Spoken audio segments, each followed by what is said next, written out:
I spend a lot of time alone in the woods. That's not a disclaimer or a character detail I'm offering for sympathy. It's context. I need you to understand that when I tell you what happened in the Monongahela in September of 2022, I'm not telling it as someone who startles at every snapped twig or mistakes a deer for a monster. I've been backpacking and solo camping across West Virginia and Virginia since I was 16. I grew up in Elkins, about 30 miles from the National Forest boundary, and by the time I was 20, I'd logged more nights in the backcountry than most people log in a lifetime. I know the sounds the forest makes. I know the difference between a bear moving through underbrush and a branch falling under its own weight. I know what raccoons sound like on a tent and what rain sounds like on different types of nylon at different intensities. I know these woods, and what I heard that night was not something I knew. The trip was a solo overnighter, the kind I'd done 100 times. I drove out on a Friday afternoon in mid-September, parked at a pull-off on a Forest Service road south of Durban, and hiked about a mile into the timber to a spot I'd used before. It was a flat bench of ground above a small creek, sheltered on 3 sides by a stand of mature hemlock and open on the 4th to a gentle slope that dropped down to the water. The creek was low that time of year, barely a foot across at its widest, running clear over a bed of smooth stones with that quiet, musical trickle. That's one of the best sounds in the world when you're trying to fall asleep outdoors. I set up my tent on the flattest section of the bench, strung my food bag on a line between 2 trees, cooked a simple dinner on my camp stove, and sat on a log by the creek watching the light fade through the canopy until the sky went from gold to purple to black. The forecast had called for a chance of rain overnight, which in the mountains means somewhere between a drizzle and a deluge, depending on which hollow you're in and what the wind decides to do. I'd packed accordingly, waterproofed my tent seams before the trip, and brought a ground cloth and a dry bag for my clothes. When the first drops started hitting the rainfly around 8, I was already in my sleeping bag with a headlamp and a paperback, settled in for the night with the comfortable routine of someone who had done this enough times that the process was automatic. The rain picked up fast. Within 30 minutes, it went from a gentle patter to a steady, driving downpour that hit the nylon with a force that vibrated through the tent walls and made the fabric thrum like a drum skin. I could hear the creek changing, the quiet trickle transforming into a rush as the water level rose with the runoff from the hillside above. The sound went from musical to muscular, a constant low roar that filled the hollow and layered over the rain until the 2 sounds merged into a wall of white noise that should have put me to sleep within minutes. But I couldn't sleep. Something about the sound was keeping me on the edge of consciousness, a low-level alertness that I couldn't attribute to any specific stimulus. I lay there with my headlamp off and my eyes open, and I listened. The rain, the creek. The wind is pushing through the hemlock branches above. And then, underneath it all, so faint that I had to stop breathing to hear it, something else. Footsteps. I've heard people walk in the woods at night before. Hikers coming through a campsite. Hunters move to their stands before dawn. Park rangers are doing checks. Human footsteps in the forest have a particular quality. The irregular rhythm of someone navigating uneven terrain, the occasional stumble, the crunch of leaves, or the snap of a small branch underfoot. These footsteps were different. They were even, perfectly, metronomically even, each step landing with the same weight and the same duration as the one before it, like a metronome set to a slow tempo. And they were heavy, not the heavy of a large person. The heaviness of something that was pressing into the ground with more force than its size should have produced, each footfall landing with a deep, soft impact that I could feel through the floor of the tent as much as I could hear through the rain. They were circling my campsite, moving in a slow, deliberate loop around the perimeter of the bench where my tent sat, maybe 15 feet from the tent walls, following a path that took them around the back of the site near the hemlocks, across the open slope above the creek, and back around to the starting point. One circuit took about 45 seconds. I counted. I lay in my sleeping bag, and I counted the footsteps, and I tracked the sound as it moved around me, and I tried to assign it to something rational. A bear walking upright, a deer with an unusual gait. Another hiker, confused by the rain, was circling the campsite, trying to figure out if it was occupied, but none of those explanations held. Bears don't walk in perfect circles. with metronomic precision. Deer don't have bipedal footfalls, and no human walks barefoot through the rain in the national forest at 10 o'clock at night with the mechanical evenness of a wind-up toy. The footsteps completed one circuit, then a second. On the second pass, I confirmed what I'd suspected on the first. The radius was tighter. Whatever was walking had closed the distance by maybe 2 or 3 feet, the way a spiral tightens as it moves inward. The footsteps were louder now, closer, and I could hear details I'd missed on the first pass. The sound of wet earth compressing under weight, the faint sucking noise of mud releasing a foot as it lifted, and breathing, low, steady, regular, with a depth that suggested a large chest cavity expanding and contracting in rhythm with the steps. Not labored, not excited, just breathing, the autonomic function of something alive and present and unhurried. Third circuit, tighter still, maybe 10 feet from the tent now, close enough that I could place each footstep with precision, could track the sound from the back of the tent across the left side to the front and around the right side and back again. The breathing was clearer here, audible between footsteps, and it had a quality I didn't want to think about. It was wet, not congested, not sick, but wet in the way that breathing gets when the mouth is open and the rain is falling directly into it, and the person doesn't close their mouth, because closing their mouth isn't something they think to do. I was lying on my back with my arms inside the sleeping bag, and my hands pressed flat against my thighs. I was not moving. I was not breathing loudly. I was doing everything that 20 years of backcountry experience had taught me to do when something large was near your tent at night. Stay still. Stay quiet. Do not engage. Do not provoke. Wait for it to lose interest and move on.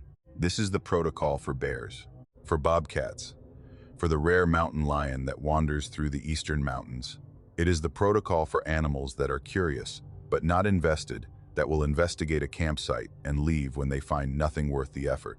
The fourth circuit was close enough that I could hear each footstep as a distinct event, the placement of weight on the ground, followed by the shift of mass forward and the lifting of the rear foot, a biomechanical sequence that I could follow with the same clarity. I'd follow someone walking across a wooden floor in the room above me, and on this fourth pass, the footsteps stopped, directly outside the door flap, 6 inches of nylon between whatever was out there and the interior of the tent where I lay. I could see the fabric move. The door panel of the tent, a single layer of ripstop nylon with a mesh insert for ventilation, pressed inward about an inch.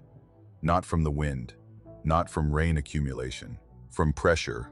Something was leaning against the door of the tent with a slow, steady weight that pushed the fabric inward toward me, testing it, feeling the give of the material, the flex of the poles, the resistance of the structure. I could see the outline of the pressure point, roughly circular, about the size of a palm, centered at a height of maybe 3 feet above the ground. It held there, steady, patient. The breathing was louder now, separated from me by nothing but the tent fabric, and I could feel it, not hear it, feel it, the warmth of an exhalation pressing through the nylon and touching my face like the ghost of someone else's breath. I have never in my life been that still. My body went rigid in a way that felt involuntary, every muscle locked, every joint frozen, the biological override that happens when the deeper, older parts of your brain take control and your conscious mind becomes a passenger. I couldn't have moved if I'd wanted to. My hands were fists inside the sleeping bag, and my jaw was clenched so tight I could feel my teeth grinding, and my eyes were open and focused on the point where the fabric pressed inward, and I waited. I waited the way prey waits when the predator is close enough to touch, with absolute, total, perfect stillness. 5 minutes, maybe longer. The pressure held against the door of the tent, and the breathing continued, and the rain fell, and the creek roared, and I lay there and did nothing, because there was nothing to do. And then, the pressure was released. The fabric sprang back to its normal shape. The breathing moved away from the door, not fading gradually, but stepping back. 1 step, 2, 3, and then resuming that same, measured, heavy stride, walking away from the tent, in a straight line. Not circling anymore. Moving with purpose, with direction. Walking toward the creek. I heard it reach the water. The footsteps changed from the soft compression of earth to the splash and crunch of someone walking through a shallow stream. But the creek wasn't shallow anymore. The rain had raised it to at least 2 feet deep, and the current was fast enough to move stones along the bottom. I could hear them clicking and tumbling. And through that current, through water that would have knocked most people off their feet, the footsteps continued. Same pace, same rhythm, same metronomic evenness. The water didn't slow it down, didn't alter its stride, didn't seem to register as an obstacle at all. The splashing grew fainter as it crossed, and then there was a moment of silence as it reached the far bank, and then the sound of footsteps on earth again, moving into the forest on the other side, growing quieter and quieter, until the rain absorbed them and they were gone. I didn't sleep. I lay in my tent with every sense amplified to a pitch that made the rain sound like gunfire and the creek sound like a highway, and my own heartbeat sound like someone knocking on a door. I lay there until the sky lightened behind the clouds, and the rain eased to a drizzle, and the first gray light of morning crept into the hollow and made the world look solid again. I got out of the tent as soon as there was enough light to see. The campsite was a mess. My camp stove had been knocked over, probably by the rain, and the ground cloth was partially pulled out from under the tent floor. But those details didn't register because I was looking at the ground, at the mud, at what the rain had preserved in the soft earth around my tent. Footprints. A complete circuit of them, 4 concentric rings pressed into the mud, each one slightly tighter than the last, tracing the exact path I'd heard during the night. The prints were bare feet, no boot tread, no shoe sole. Bare human feet pressed into wet earth with enough force to sink 2 inches deep. But they weren't human feet. They were too large, significantly too large. I wear a size 11, and these prints were at least half again as long, maybe 16 or 17 inches from heel to toe. The toes were wrong. They were too long, extending forward like fingers rather than the blunt, compressed toes of a modern human foot, and they were spread wide, gripping the earth with each step the way a hand grips a surface for purchase. The arch was pronounced, almost exaggerated, creating a gap between the ball and the heel where no mud had been compressed. And the stride was wrong, too long for walking. Each print was separated from the next by nearly 4 feet, a distance that would require someone over 7 feet tall to achieve at a walking pace. I followed the prints out of the spiral and toward the creek. They continued in a straight line, getting deeper as the ground sloped toward the water, each one pressed firmly into the mud with the same deliberate weight. They entered the creek at a point where the water was now running about 18 inches deep and still fast from the overnight rain. I walked to the other side. I searched the far bank for 10 minutes, walking up and down the creek edge, looking for the point where the footprints emerged from the water. They didn't. The prints entered the creek, and they didn't come out on the other side. I checked 100 yards in each direction. No prints, no disturbed earth, no broken vegetation on the bank. Whatever had walked into that creek had either stayed in the water and traveled downstream, or it had gone into the creek and simply stopped existing. I packed my camp in 15 minutes. I didn't eat breakfast. I didn't filter the water. I rolled everything into my pack, and I hiked back to the Forest Service Road, and I drove to Elkins, and I sat in the parking lot of the Walmart for an hour because I needed to be around people and fluorescent lights and the mundane, reassuring commerce of a world that operated according to rules I understood. I've been back to the Monongahela since then. I've camped solo since then, but I've never gone back to that specific site, and I don't camp near creeks anymore if the forecast calls for rain. Not because I think the rain caused what happened, but because of what the rain revealed. The footprints in the mud were precise, clear, and undeniable.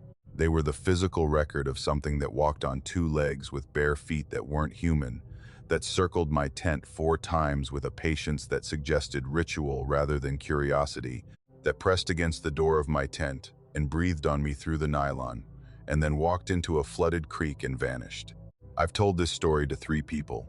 2 of them suggested it was a bear walking on its hind legs, which doesn't account for the barefoot prints, or the 16-inch length, or the finger-like toes. The 3rd person, an old man I know in Elkins, who has spent his entire life in these mountains, listened to the whole thing without interrupting. When I finished, he was quiet for a long time. Then he said the old people used to say there were things in the deep hollows that came out when it rained. He said the rain was like a door for them, something about the sound or the water, or the way the world changes when it's wet that lets them move through spaces they can't normally reach. He said they walk the creeks because the water is how they travel, and they go back into it when they're done. He said they've been here longer than people. He said they don't mean harm. They're just curious.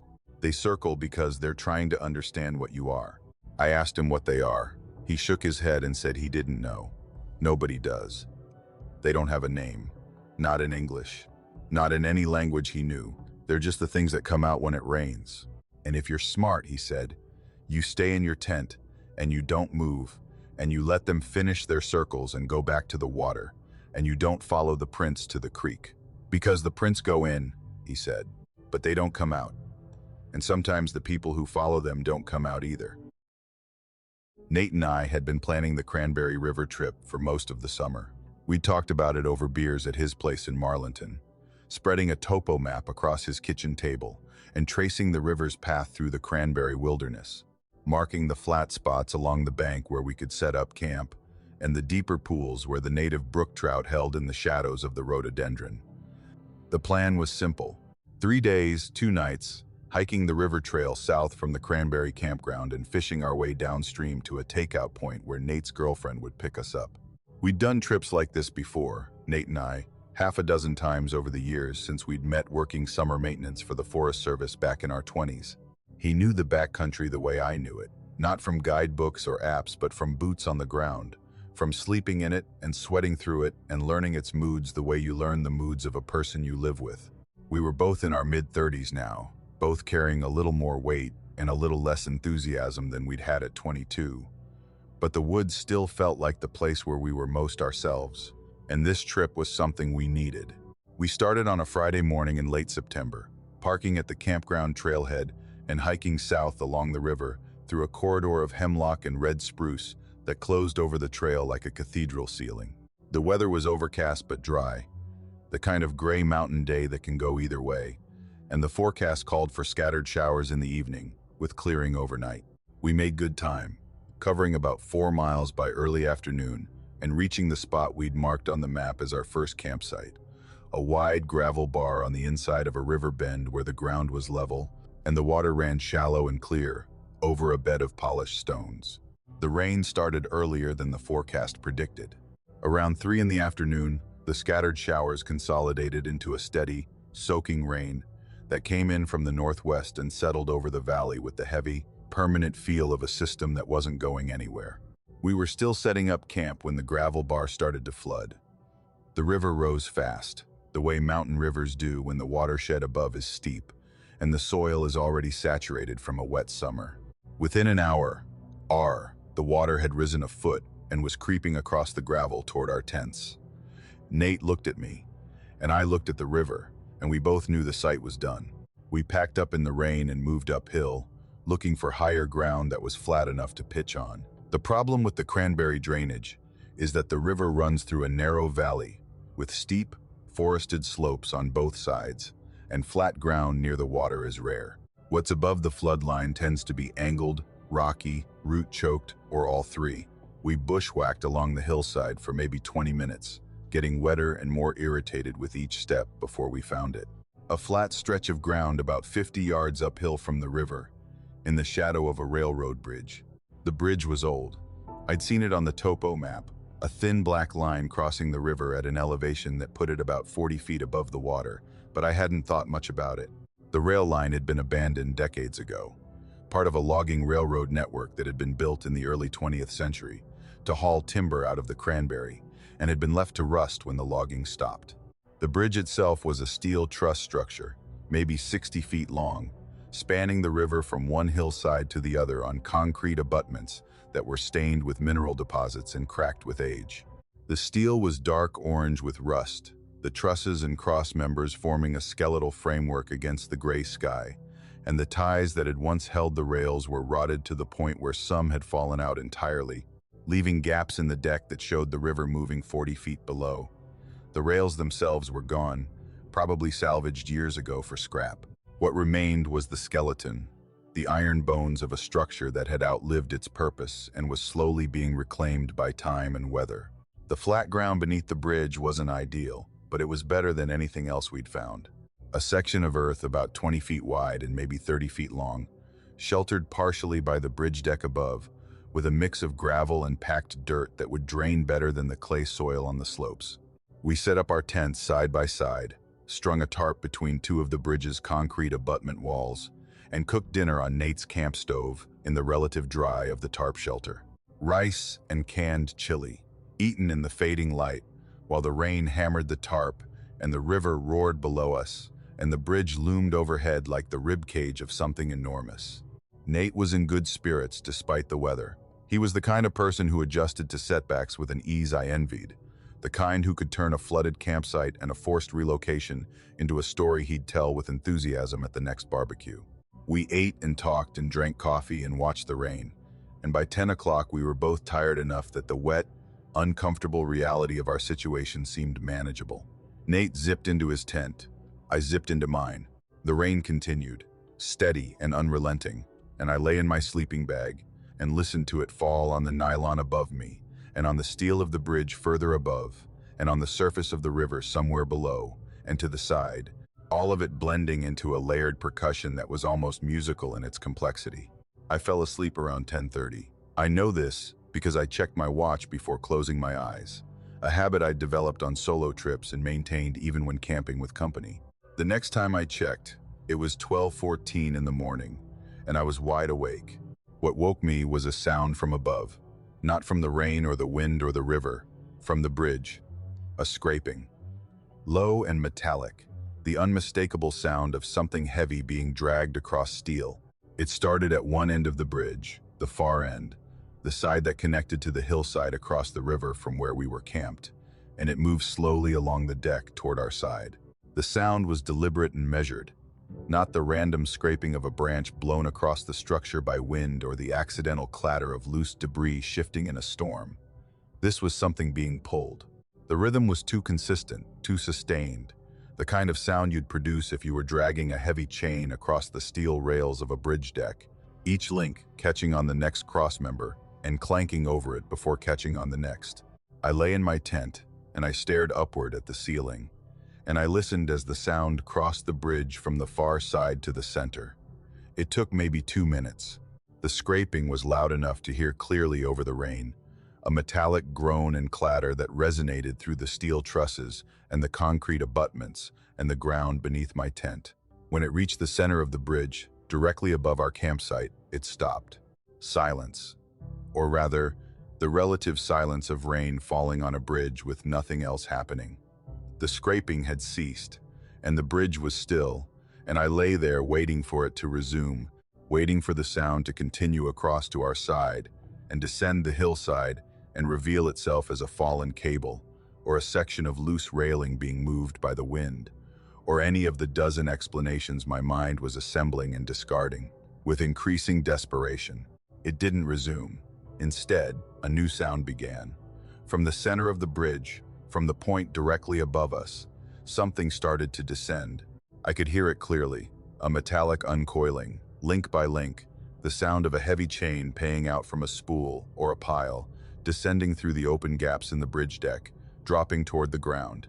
Each link made a distinct sound as it cleared the edge and joined the length below it, a muffled clink that was swallowed quickly by the rain, but repeated with a regularity that told me the chain, whatever it was being lowered at a controlled, deliberate pace. Not dropped, not released, lowered, fed out slowly, the way a fisherman lowers a line.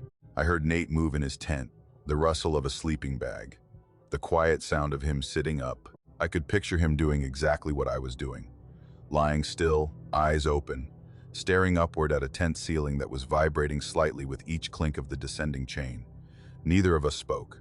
Neither of us called out. We just lay there in our separate tents, 15 feet apart, listening to something lower itself from the bridge above us with the patience of a spider descending a thread. The sound continued for maybe 3 minutes, each link clinking against the ones below it, the chain getting longer, the lowest point of it getting closer to the ground. I tried to calculate the distance. The bridge deck was roughly 40 feet above us. If the chain had started from the deck and was being lowered at about a foot every few seconds, then after 3 minutes it would have descended maybe 20 or 25 feet. which would put the bottom of it about 15 feet above us. Then 10. The clinks were getting louder as the chain grew longer, and the weight of it increased, and the bottom swung slightly in the wind, each link arriving with a heavier, more resonant impact. It stopped. The last link clinked into place, and the chain hung there. I couldn't see it.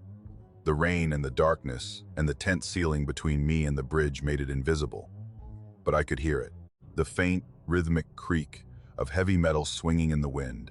The same sound an old gate makes when it sways on its hinges, back and forth, directly above the space between our tents.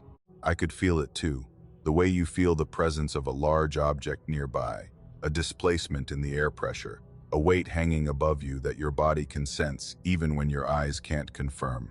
Nate's voice came through the rain, barely above a whisper. "You hear that?" It wasn't a question. I said yes.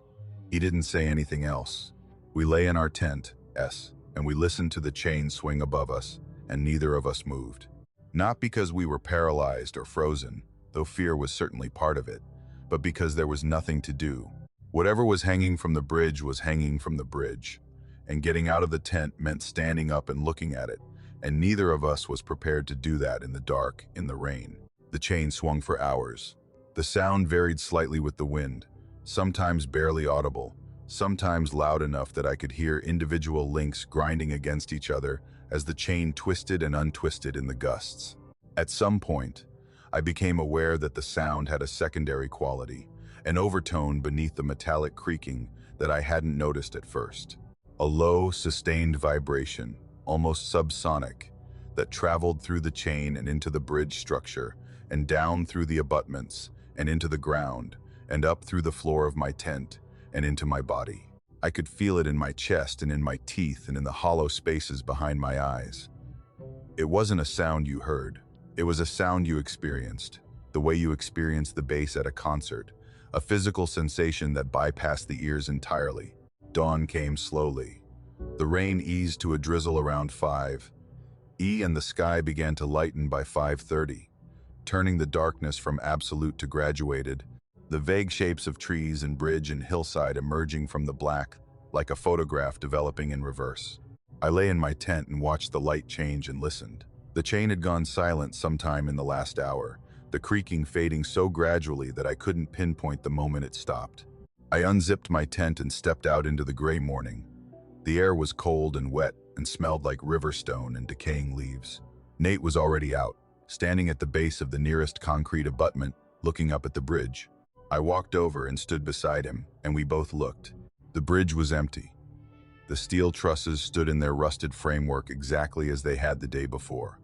The gaps in the deck where ties had rotted away showed nothing but the gray sky beyond. No chain, no rope, no cable, no hardware of any kind hanging from the structure, or coiled on the deck, or draped over the railings. Nothing. The bridge was exactly what it had been when we arrived. An abandoned railroad bridge in an advanced state of decay, empty of everything except rust and memory. Nate looked at me. I looked at him. Neither of us said what we were both thinking, which was that we had lain in our tents for 4 hours, listening to something that was no longer there, and possibly had never been there in any physical sense, and that saying this out loud would require us to explain it. And explaining it was not something either of us was capable of doing. I was turning to go back to my tent when Nate said, "Wait." He was looking at the abutment wall, the concrete face of the nearest support pillar. He stepped closer. I followed. On the surface of the concrete, at about eye level, scratched into the rust-stained surface with something sharp, was a marking. Letters and numbers. They were rough but legible, carved through the mineral deposits and into the concrete beneath, with enough force to leave a groove, maybe 1/8 of an inch deep. The scratches were bright against the dark staining, the exposed concrete clean and pale, which meant they were fresh, recent, not years old, not decades old. The edges hadn't weathered. The concrete dust from the carving was still visible in the grooves. It was a date, yesterday's date, the date we arrived. The date we had camped beneath the bridge and listened to something drag a chain across the deck and lower it toward us in the dark. Nate took a picture with his phone. I took one with mine. We packed our camp in silence and hiked out in the drizzle, back the way we'd come, retracing our steps along the river trail to the campground trailhead where the truck was parked. The drive back to Marlinton took 45 minutes, and we didn't speak for most of it. When Nate finally broke the silence, he said one thing. He said that the bridge has been abandoned since the 60s. Nobody goes up there. I nodded. He said the date on the concrete was carved from the outside, from the face of the abutment that you can only reach by climbing the abutment or leaning over the edge of the bridge. He said whoever carved it did it recently, probably during the night, probably while we were lying in our tents listening to the chain. He said they knew we were there, they knew the date, and they wanted to leave a record that we had been there too. I've thought about that last part more than anything else. The record. The date scratched into the concrete like a tally mark. Proof that on this night, in this rain, beneath this bridge, something happened. Not a threat, not a warning. A notation. The kind of mark you make when you're keeping count. I've looked up the history of that bridge and the rail line it served. 3 people died during its construction in 1908. A logger fell from the deck in 1923. A hiker went missing in the drainage in 1991 and was found a week later, downstream, and drowned, though the water at the time was barely knee-deep. Each event has a date. Each date is a mark on a timeline. And I wonder if somewhere on that bridge, on the abutments or the trusses, or the underside of the deck where nobody looks, there are other dates, other notations. A record kept in rust and concrete of every person who has slept beneath that bridge and listened to the chain descend in the dark. Every person who has been counted. Every person who has been marked. Nate and I still camp together. We did a trip to the Dolly Sods last month. 3 days of clear weather and good fishing. We don't talk about the Cranberry River. We don't talk about the bridge. But I noticed that when we were picking our campsite, Nate walked a wide circle around the clearing before he set up, looking up at the canopy, checking the terrain. When I asked what he was looking for, he said nothing, just making sure there's nothing overhead. And I understood, because the thing about what happened beneath that bridge isn't the chain or the sound or the date on the concrete. It's the knowledge that something was above us, that we were beneath it, that whatever it was had the patience to lower itself toward us one link at a time and the restraint to stop before it reached us. And the only evidence it left was a date. Our date. The night we became part of whatever count is being kept on that bridge in the mountains, in the rain, in the dark, where the trains don't run anymore, and something else moves across the rails instead. The hollow outside of Richwood was a place I'd found on a topo map 2 years before I actually camped there. I'd been tracing the contour lines of Nicholas County on a winter evening, the way I do when I'm planning trips for the coming season, and the hollow caught my eye because of its shape. It was a near-perfect bowl, a concavity in the terrain where 3 ridges converge. D and the land dropped into a depression maybe 200 feet deep and a quarter mile across, with a creek running through the bottom and dense hemlock covering the slopes so thickly that the contour lines practically disappeared beneath the green shading on the satellite overlay. It looked sheltered, protected, the kind of place that would hold warmth in the fall and shed rain in the spring, and offer the deep, muffled quiet that I crave when the noise of my life in Summersville gets to be too much. I'm a high school guidance counselor. I say that because people assume solo campers are loners or misanthropes or people running from something. And while I won't deny that the woods serve as a pressure valve for me, the pressure I'm releasing isn't existential, it's vocational. I spend my days listening to teenagers talk about things that are breaking them, abuse and addiction, and poverty, and the slow, grinding despair of growing up in a place where the economy died before they were born. I love the work. I'm good at it, but it fills me up in a way that requires emptying, and the emptying happens best in places where the only voice is the wind and the only problems are practical.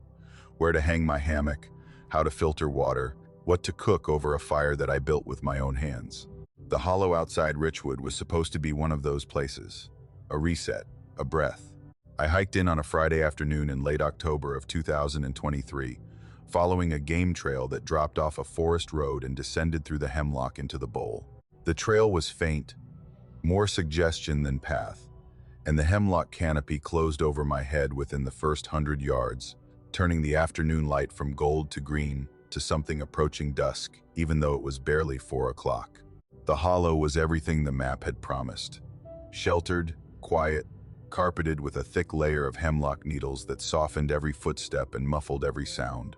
The creek at the bottom was shallow and clear, running over a bed of sandstone and leaf litter with a gentle murmur that seemed designed to induce sleep. I found a good spot for my hammock, between two hemlocks about 50 yards from the creek, strung my tarp above it, and set up camp with the unhurried satisfaction of a person who has arrived exactly where they want to be. The rain started earlier than expected, around 10, not long after I'd climbed into my hammock and pulled the quilt around me. It came in fast, the way mountain rain does when the system is tight and concentrated, going from nothing to a heavy, steady downpour in less than 5 minutes. The tarp did its job, shedding the water to either side and keeping me dry. But the sound was enormous. That's what I hadn't anticipated about the hollow. The bowl-shaped terrain acted like an amphitheater, amplifying every sound that entered it and reflecting it off the slopes and back toward the center. The rain on the hemlock canopy became a roar. The creek, which had been a murmur an hour earlier, turned into a rushing channel that sounded like a highway. The combined noise was so intense that I could barely hear my own thoughts, let alone anything happening beyond the immediate vicinity of my hammock. That's why it took me so long to hear the crying. It started as a thread of sound woven into the rain, so faint and so high-pitched that I mistook it at first for a bird call or the whine of wind through a gap in the canopy. But it persisted, and as I lay in my hammock and focused on it, filtering it out from the background noise, the way you filter a conversation out of a crowded room, it resolved into something unmistakable. A child's voice, crying, not the sharp, startled cry of a kid who's fallen, or the angry wail of a tantrum. This was quiet and exhausted, the kind of crying that comes at the end of a long period of distress, when the energy for screaming is gone, and all that remains is a thin, keening sob that rises and falls with the breath, each exhale carrying a note of despair so pure, it's almost musical. It was coming from deeper in the hollow, somewhere beyond the reach of my headlamp, in the direction of the creek's source where the ridges converge, D and the hemlock grew thickest. I sat up in my hammock. The crying continued, steady and small, threading through the rain with a clarity that shouldn't have been possible given the ambient noise level. It was as if the hollow's acoustics, which amplified everything else into a roar, had carved out a channel for this specific sound, a frequency that traveled through the bowl without interference and arrived at my ears with the intimate precision of a whisper. I called out, "Hello, is someone out there?" My voice sounded flat and absorbed, swallowed by the rain and the hemlock before it traveled 10 feet. The crying stopped, instantly, cut off mid-sob, the way a sound stops when the source becomes aware it's being heard. I waited, 10 seconds, 20, 30. The rain filled the silence with its own noise, and I began to convince myself I'd imagined it, that the acoustics of the hollow had played a trick on my tired brain, constructing a pattern from random noise, the way the mind constructs faces from clouds. Then the crying started again. Closer. Significantly closer. Maybe 100 feet into the darkness beyond my headlamp's reach, in the direction I'd been listening. The same voice, the same exhausted, hopeless sobbing, but louder now, more distinct.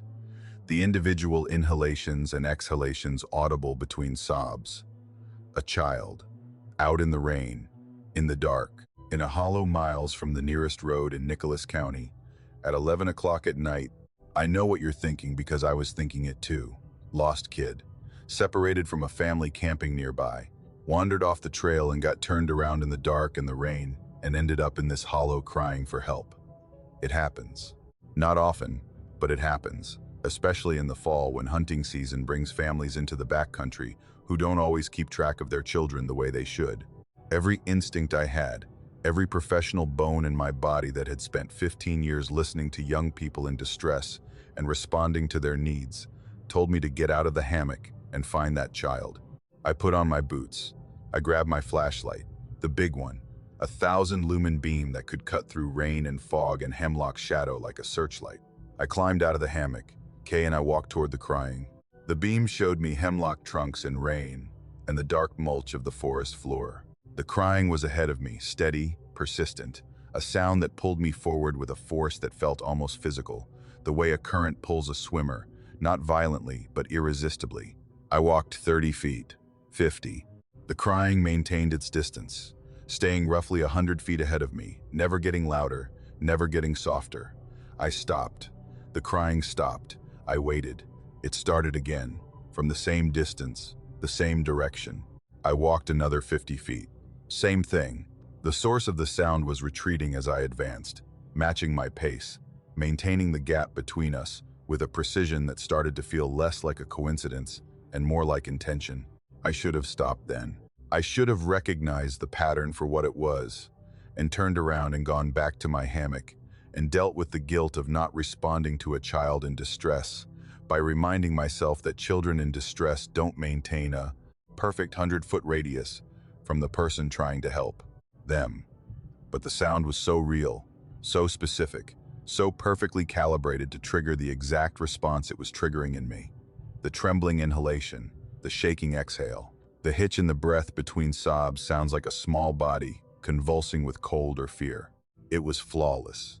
It was the most convincing reproduction of human suffering I have ever heard, and I walked toward it for a quarter mile through the rain and the dark because my heart wouldn't let my brain take control. I was deep in the hollow now, much deeper than I'd intended. The hemlock had closed in to the point where my flashlight beam was hitting trunks within 20 feet, and the canopy above was so dense that the rain barely reached me, filtering instead through layers of needles until it arrived as a fine mist. The creek was somewhere to my left, louder now, swollen with runoff. My camp was behind me, invisible, unreachable in the dark, without a trail to follow. I'd been walking on instinct, following the sound, and the sound had led me into a part of the hollow that I hadn't explored and didn't know. The crying stopped, not gradually, not with a trailing off. It stopped the way a recording stops when you press pause. One moment it was there, 100 feet ahead, sobbing in the rain. The next moment, it was gone, and the hollow was filled only with the sound of water, the creek, the rain, and the dripping of the canopy, and a silence in the space where the crying had been that felt like a hole in the air. I stood still. My flashlight beam cut a bright cone through the mist and the hemlock trunks and illuminated nothing. No child, no person, no source for the sound I'd been following for 10 minutes. Just the forest, dark and wet and indifferent. And then I heard something behind me, between me and my campsite, between me and the direction I'd come from. A sound that was not crying, not a child's voice, not a voice at all. It was breathing, deep, slow, adult breathing. The kind that comes from a large chest expanding and contracting with the unhurried rhythm of something that doesn't need to hurry because it's already where it wants to be. It was low and patient and steady, and it was coming from a point in the darkness, maybe 30 feet behind me, directly in the path I'd walked to get here. I turned around. The flashlight beam swept through the trees and found nothing. The breathing continued, coming from a spot the light should have revealed but didn't. I could hear it clearly now. Each inhalation a slow draw of air through an open mouth, each exhalation a measured release that I could almost feel on the back of my neck despite the distance. It had the quality of something that had been there for a while, something that had been walking behind me, matching my pace, staying in my blind spot, patient and quiet, while the crying drew me deeper into the hollow and further from my camp. Whatever had been crying wasn't a child. The realization landed in my chest like a physical blow. It was a lure, a sound designed to trigger a specific response, to exploit the empathy that makes humans walk towards suffering instead of away from it. And it had worked. I was a quarter mile from my campsite, alone in the dark, in a hollow I didn't know, with something between me and the only way out that I could hear breathing but couldn't see. I did the only thing I could think of. I turned off my flashlight. The darkness was total, absolute, the kind of dark that exists only under a heavy canopy on a moonless, overcast night in the mountains. I couldn't see my hand in front of my face, but I could hear. The breathing was still there, still behind me, still steady, and I moved, not toward it, not directly away from it, sideways. I stepped off the path I'd been walking and moved laterally through the hemlock, one hand in front of my face to ward off branches, my feet feeling for each step before committing my weight. I moved slowly, deliberately, making as little noise as possible on the needle-covered ground. The breathing didn't follow. It stayed where it was, fixed in the spot where I'd been standing, as if it had been waiting for me at that exact point and hadn't anticipated that I'd step off the line. I circled wide, moving through the trees in what I hoped was a semicircle that would bring me back toward my camp without crossing the path where the breathing was. The rain helped. It covered the small sounds I made, and it gave me a directional reference, the creek, which I could hear to my left, growing louder as I moved, telling me I was heading roughly toward the bottom of the hollow where my camp was. It took me 40 minutes to get back, 40 minutes of blind navigation through hemlock forest in the rain, tripping over roots, walking face first into branches, my hands scraped raw from feeling my way through the dark. I found my camp by nearly walking into my tarp, the edge of it brushing my forehead like a hand. I climbed into my hammock, and I lay there, and I listened. The breathing was gone. The crying was gone. The hollow held nothing but rain and creek, and the tick of water dripping from the tarp. I didn't sleep. I lay in my hammock until dawn came gray and slow through the canopy, and the rain eased to a mist, and the hollow revealed itself as a place of dripping trees and swollen water, and nothing else, nothing visible, nothing audible, just the forest, wet and still, looking exactly the way a forest is supposed to look on a rainy morning when nothing unusual has happened. I packed my camp and hiked out. I drove back to Summersville, went to bed, and didn't tell anyone what had happened for 6 months. When I finally told my brother, over the phone on a Sunday evening, he was quiet for a while. Then he said something about acoustic anomalies in concave terrain, about how hollows can produce auditory illusions, about the way the human brain interprets ambiguous sound patterns by mapping them onto familiar templates. He's an engineer. He thinks in terms of phenomena and explanations. I let him talk, but I know what I heard. I heard a child crying in the dark, and I followed the sound because that's what people do, and something was counting on that. Something that knows how we're built, what sounds we can't ignore, what frequencies of distress bypass the rational mind and go straight to the part of us that moves towards suffering without thinking. It used the crying the way a fisherman uses a lure, casting it into the hollow, letting it drift through the rain, waiting for someone to follow it into the deep water. And when I was deep enough, when I was far enough from camp and close enough to whatever was waiting, the crying stopped and the breathing started, and I understood, too late, that the hollow wasn't empty. It was occupied by something that had learned, over a long time, exactly what sounds to make to bring people closer. And I wonder how many times it's worked. I wonder how many people have followed that crying into the hemlock in the dark and the rain and never found their way back to the path. I wonder if some of the missing persons reports from Nicholas County, the ones with no evidence, no witnesses, and no explanation, started the same way mine did. There was a sound in the hollow that sounded like a child, and the instinct, irresistible and fatal, to walk toward it. Spruce Knob is the highest point in West Virginia, just under 5,000 feet, and the ridge that runs south from the summit is one of the most exposed and isolated stretches of terrain in the eastern mountains. I'd been hiking it since my late teens, drawn to the high-elevation spruce forest and the wind-stunted trees, and the views that on a clear day extend into Virginia and Maryland and make you feel like you're standing on the roof of the world. On a rainy day in October, which is when this happened, the ridge feels like something else entirely. The clouds come down and sit on the summit like a cap, and the visibility drops to almost nothing.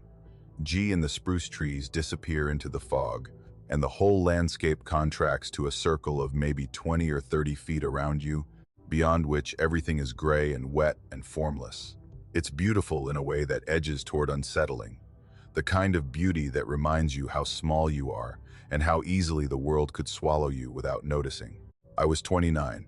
I'd been doing a solo trip along the Allegheny Trail, a long-distance path that runs through the heart of the Monongahela National Forest, and I'd planned to camp on the ridge about a mile south of the summit, at a spot I'd used twice before where a flat shelf of ground offered enough space for a tarp and enough tree cover to break the worst of the wind. The rain had started around noon, not heavy at first, but steady, the kind of persistent drizzle that soaks through everything regardless of how well you've waterproofed and makes the trail a running stream of mud and leaf litter. By the time I reached my campsite around 4 in the afternoon, I was wet to the skin, and the fog had settled in to the point where I could barely see the edge of the ridge 20 feet from where I stood. I set up my tarp between two spruce trees, laid out my sleeping pad and bag, and got my camp stove going for dinner. Rice and dehydrated beans. Nothing special.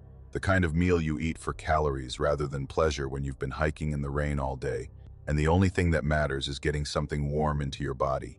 I ate under the tarp, sitting cross-legged on my sleeping pad, listening to the rain hit the nylon, and the wind push through the spruce, and the occasional drip of condensation falling from a branch to the forest floor, with a sound like a tiny drum. It was around 7 when my flashlight died.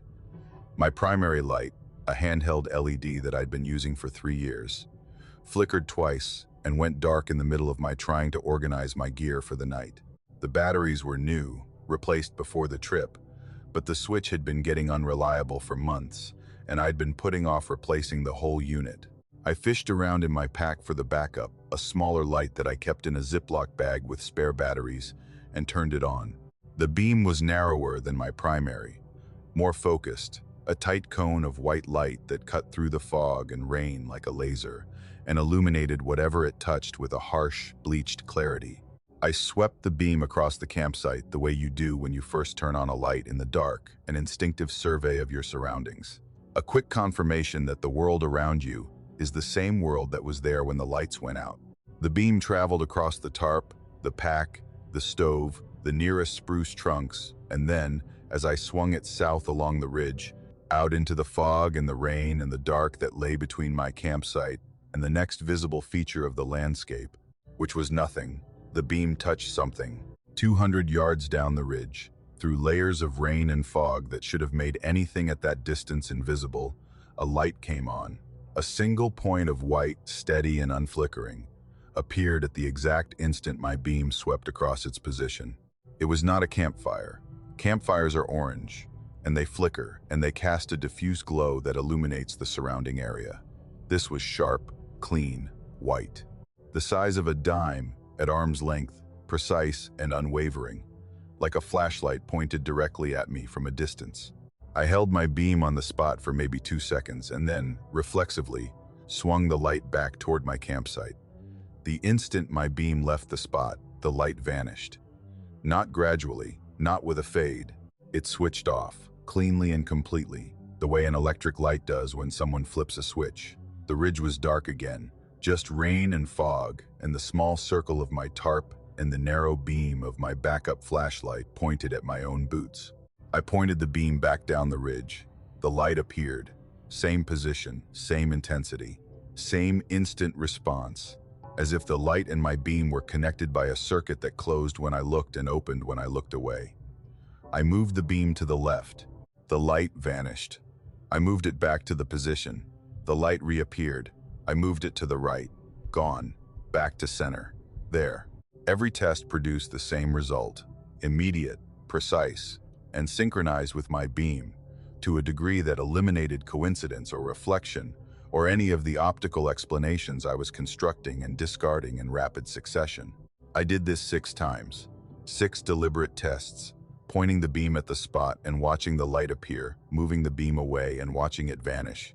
6 confirmations of a pattern that should not have existed. Whatever was producing that light was watching my beam. It was responding to my beam.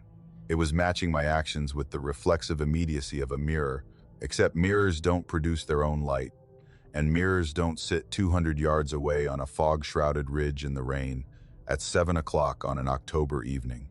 On the 7th test, I didn't move the beam. I pointed it at the spot, and I held it there, and the light appeared, and I kept the beam steady, and the light kept burning, and we stared at each other through the rain and the fog for approximately 30 seconds that felt like 30 minutes.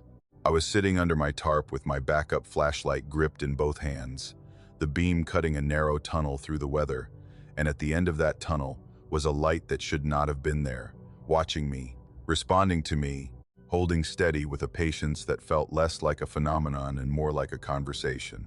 And then the light moved.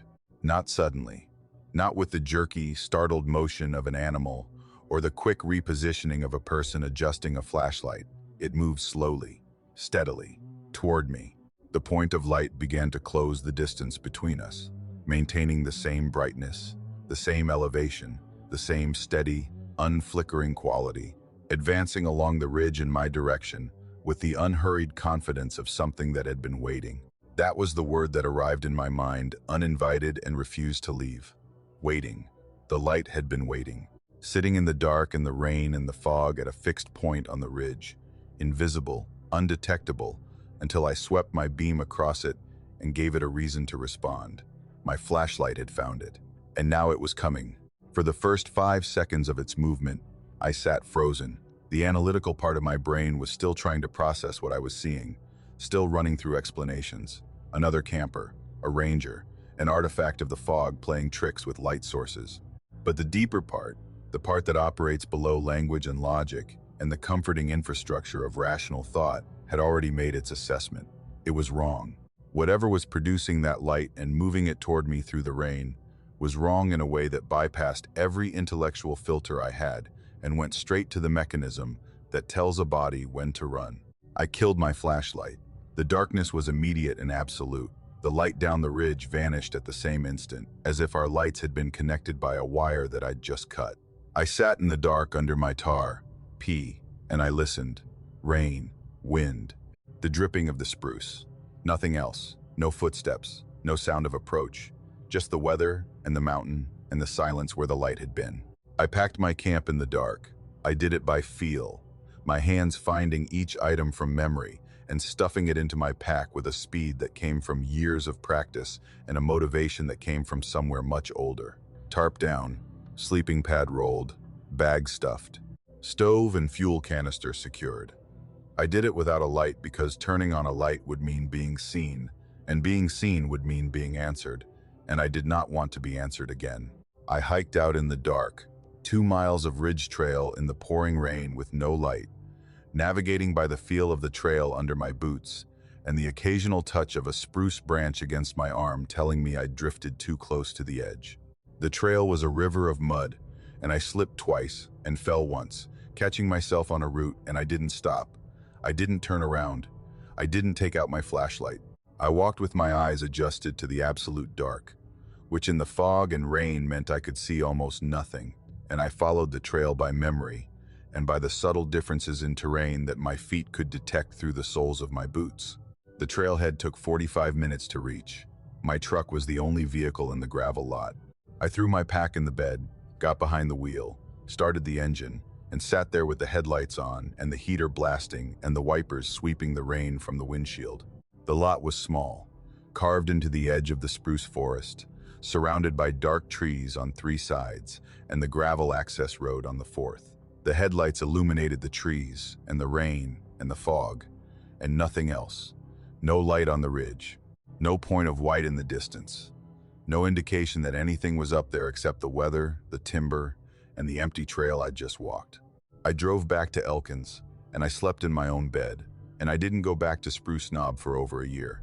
When I finally did, on a clear day in summer, I hiked to the spot where I'd been camped, and I looked south along the ridge to the position where the light had been. There was nothing there. Just the ridge, open and treeless for a stretch, then a knob of spruce and rock, then the trail continuing south into the distance. No structure, no reflective surface, no explanation for a steady white light at that position, at that elevation. I've told a few people about this.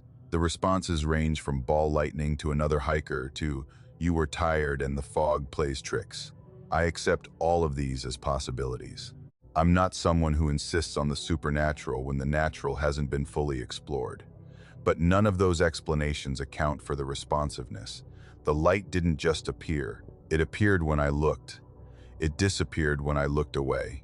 It matched my beam with the precision of a dance partner, and it held my gaze with the steadiness of something that was not only aware of me but interested in me. And when I held my light steady, when I stopped testing and simply looked, it took that as an invitation to approach. That's what stays with me, not the light itself but the interaction, the call and response. The sense that by sweeping my flashlight across the ridge, I had initiated a communication that I didn't understand and couldn't control. I'd sent a signal into the dark, and the dark had sent one back. And when I held the signal long enough, whatever received it decided the conversation was over, and it was time to close the distance between us. I don't know what would have happened if I hadn't killed my light. I don't know what was moving toward me through the rain, but I know it was patient. I know it was precise. And I know it had been sitting in the dark on that ridge, lightless and invisible, waiting for someone to find it. Not waiting to be found, waiting for someone to look in its direction and permit it to look back. Because some things in these mountains don't move until they're seen. And once they're seen, they don't stop moving until they reach you. And the only defense I had, the only thing that saved me that night, was the decision to stop looking. To turn off the light, to walk 2 miles in the pouring rain and absolute darkness rather than give it one more second of my attention. Because attention is what it wanted. And attention, in the dark, on a ridge in the rain, is the most dangerous thing you can give. The Dolly Sods is not like other places in West Virginia. I know that sounds like the kind of thing people say about any wilderness area they're trying to romanticize, but with the Sods, it's different. The plateau sits above 4,000 feet, a high-elevation landscape of wind-stunted spruce and open heath barrens and sphagnum bogs that looks more like northern Canada than the mid-Atlantic. The soil is thin and acidic, stained red by iron deposits that leach into the creeks and turn them the color of tea. The weather changes in minutes, fog rolling in from the west and erasing the landscape the way a hand wipes condensation from glass. People get lost up there regularly.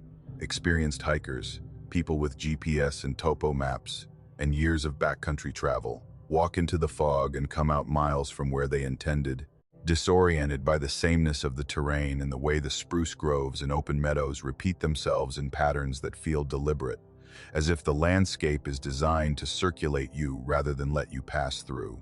I'd been hiking the Sod since college. I knew the trails, knew the campsites, knew the particular way the wind sounds when it pushes through the spruce at elevation, a constant low moan that's not quite human and not quite mechanical and sits in your ears like tinnitus. I was comfortable there, in the way that you're comfortable in any place you've spent enough time to learn its rhythms. But comfort and familiarity are not the same thing as safety, and the Sods have a way of reminding you of that distinction when you least expect it. The trip was in mid-October of 2023. I drove up from Thomas on a Saturday morning, parked at the Bear Rocks trailhead, and hiked south along the Raven Ridge Trail under skies that were already thickening with the kind of low, gray overcast that means rain is coming and isn't going to stop once it starts. The forecast called for steady precipitation through the weekend, which would have discouraged most people but suited me fine. I prefer the Sods in bad weather. The day hikers stay home, the backcountry empties, and you get the plateau to yourself, which is the whole point. The campsite I was heading for was about 3 miles in, a clearing tucked against a stand of red spruce about a quarter mile off the main trail. I'd used it twice before. It was sheltered enough by the spruce to break the worst of the wind, and flat enough to pitch a tent without sleeping on a slope. The approach was through a meadow of blueberry bushes and heathgrass that in October had turned a deep, rusty auburn, and the clearing itself was carpeted with spruce needles that made the ground soft and fragrant. The rain started about an hour before I reached the site. Light at first, a fine mist that coated everything with a sheen of water. Then heavier, a steady downpour that drummed on the hood of my rain jacket and turned the trail into a muddy channel. By the time I pushed through the last stand of spruce and stepped into the clearing, I was wet enough that the priority was shelter rather than scenery. That's when I saw the tent. It was small, a 2-person backpacking tent in a muted green that almost blended with the spruce behind it. It was set up properly, the kind of setup that comes from experience rather than guesswork. The rainfly taut and evenly tensioned, the guy lines staked at correct angles, the vestibule oriented away from the prevailing wind. It was positioned at the far end of the clearing, about 30 feet from where I would have put my own tent, tucked close to the tree line. I called out, "Hello? Anybody here?" My voice was swallowed by the rain and the spruce and the wind. No answer, no movement from inside the tent, no light, no shadow shifting behind the nylon. I walked closer and called again. Nothing. The tent was zipped shut, door and vestibule both sealed, and through the translucent fabric of the rainfly, I could see only the vague shapes of the inner tent walls, featureless and still. There were no boots in the vestibule, no pack leaning against the outside, no cooking gear, no water bottles, no trekking poles, None of the small artifacts that accumulate around an occupied campsite like evidence of habitation. I checked the trailhead parking lot when I arrived. 3 vehicles, including mine. One belonged to a couple I'd passed heading north on the trail, day hikers returning to their car. The other was a pickup truck with Virginia plates that could have belonged to a hunter or a fisherman and had nothing to do with this campsite. Nobody was parked at the trailhead who appeared to be on an overnight trip, and the tent looked like it had been here for a while. Not days, not weeks, but long enough that the ground beneath the vestibule showed the compressed soil of sustained weight, and a few spruce needles had accumulated on the rainfly in a pattern that suggested at least one windless night since the tent was pitched. I set up my own tent at the opposite end of the clearing, giving the green tent a wide berth that I told myself was courtesy but was closer to instinct. I cooked dinner under my vestibule, ate it watching the green tent through the rain, and cleaned up and crawled into my sleeping bag by 7. The rain intensified as the light faded, going from steady to heavy to the kind of sustained downpour that makes you grateful for a good rainfly and makes you wonder about anyone caught without one. Through the wall of my tent, I could see the green tent as a dark shape against the darker spruce, motionless and silent, its door still zipped, its interior still dark. I told myself someone was coming back, a hunter who'd set up a base camp and was out for the day, a hiker who'd cached their tent and gone to resupply. Any number of explanations that didn't require me to think about why a properly pitched tent was sitting empty in a backcountry clearing with no owner in sight. I fell asleep around 9. The rain was loud enough to fill every corner of my consciousness, and the exhaustion of the hike pulled me under quickly. I slept deeply and without dreams until approximately 1 in the morning, when a sound woke me with the specific, targeted precision of a noise that your sleeping brain recognizes as significant and escalates to consciousness. A zipper, the unmistakable metallic rattle of a tent zipper being pulled along its track. Not quickly, slowly, tooth by tooth, the way you unzip a tent when you're trying to be quiet, when you don't want to wake someone, when you're opening the door with the careful, deliberate patience of someone who has a reason not to make noise. It was coming from the green tent. I lay in my sleeping bag, and I listened. The zipper continued, a sustained metallic whisper that traveled from the bottom of the door to the top over the course of maybe 15 seconds. Then it stopped. The door was open. I could tell because the quality of the sound from that direction changed, the rain hitting the tent differently now that the vestibule was open, a shift in the acoustic signature that told me the sealed space had become an open one. I moved to the mesh window on the side of my tent that faced the clearing. The green tent was visible as a darker shape in the dark, maybe 30 feet away, and the door flap was hanging open, not pulled back and secured the way you'd open a tent to air it out, just hanging, a dark rectangle of interior space exposed to the rain. Nobody came out. Nobody stood in the doorway. Nobody moved. The opening was just there, gaping at the night, and from inside it, I could hear something that made the hair on my arms stand up despite the warmth of my sleeping bag. Wet fabric is being moved, rearranged.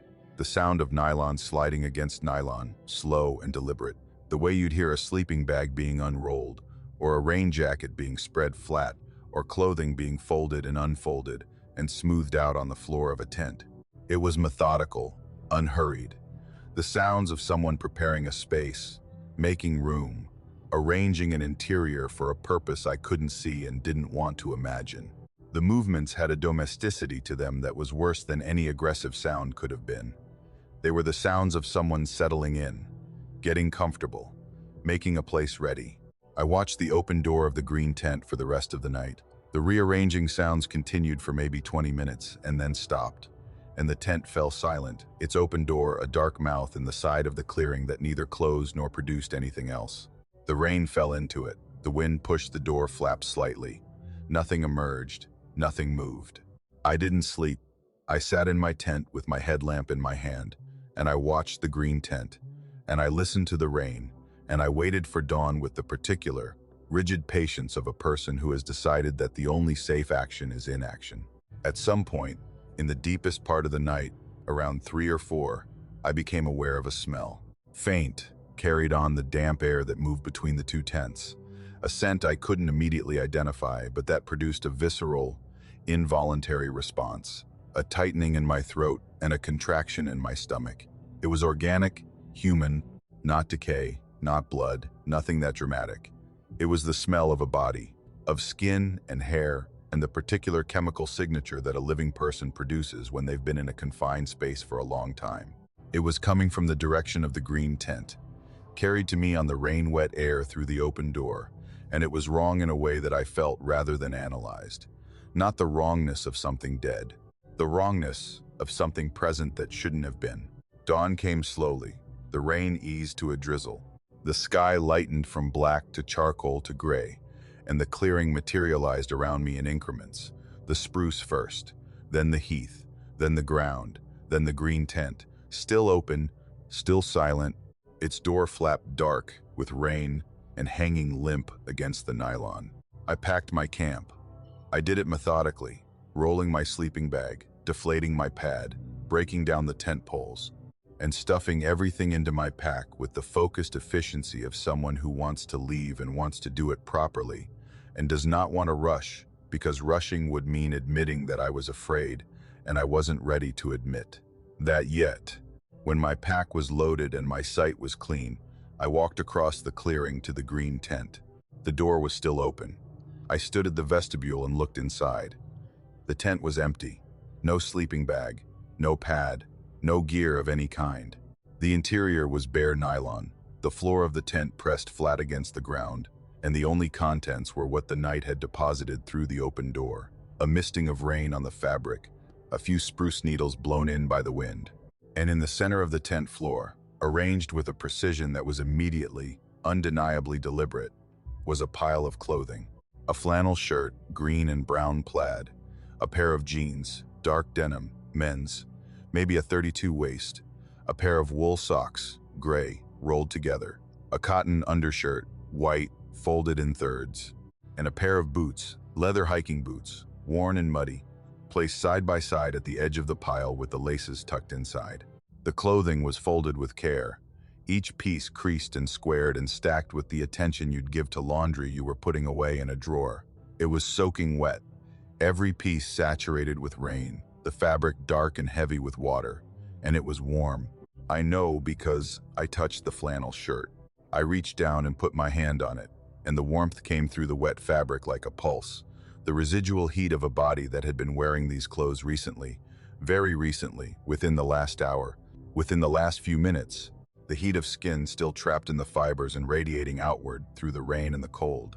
Someone had been wearing these clothes.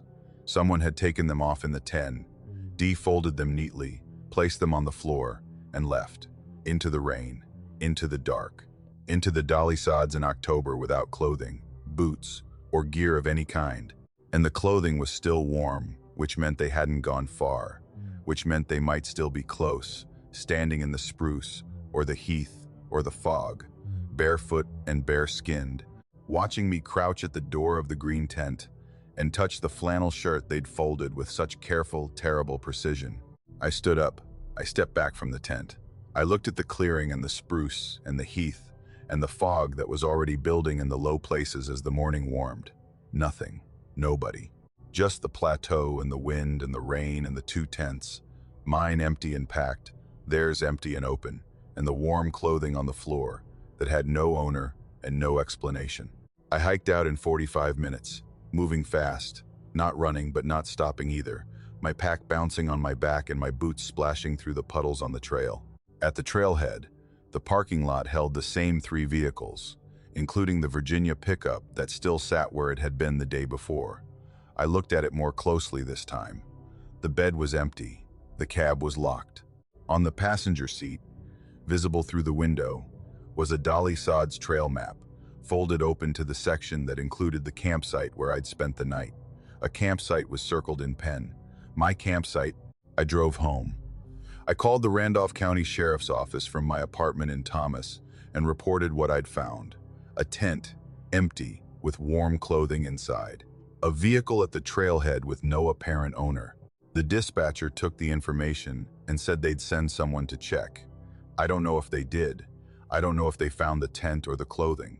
I don't know if anyone ever came back for the Virginia pickup, or if it sat in that lot until someone towed it.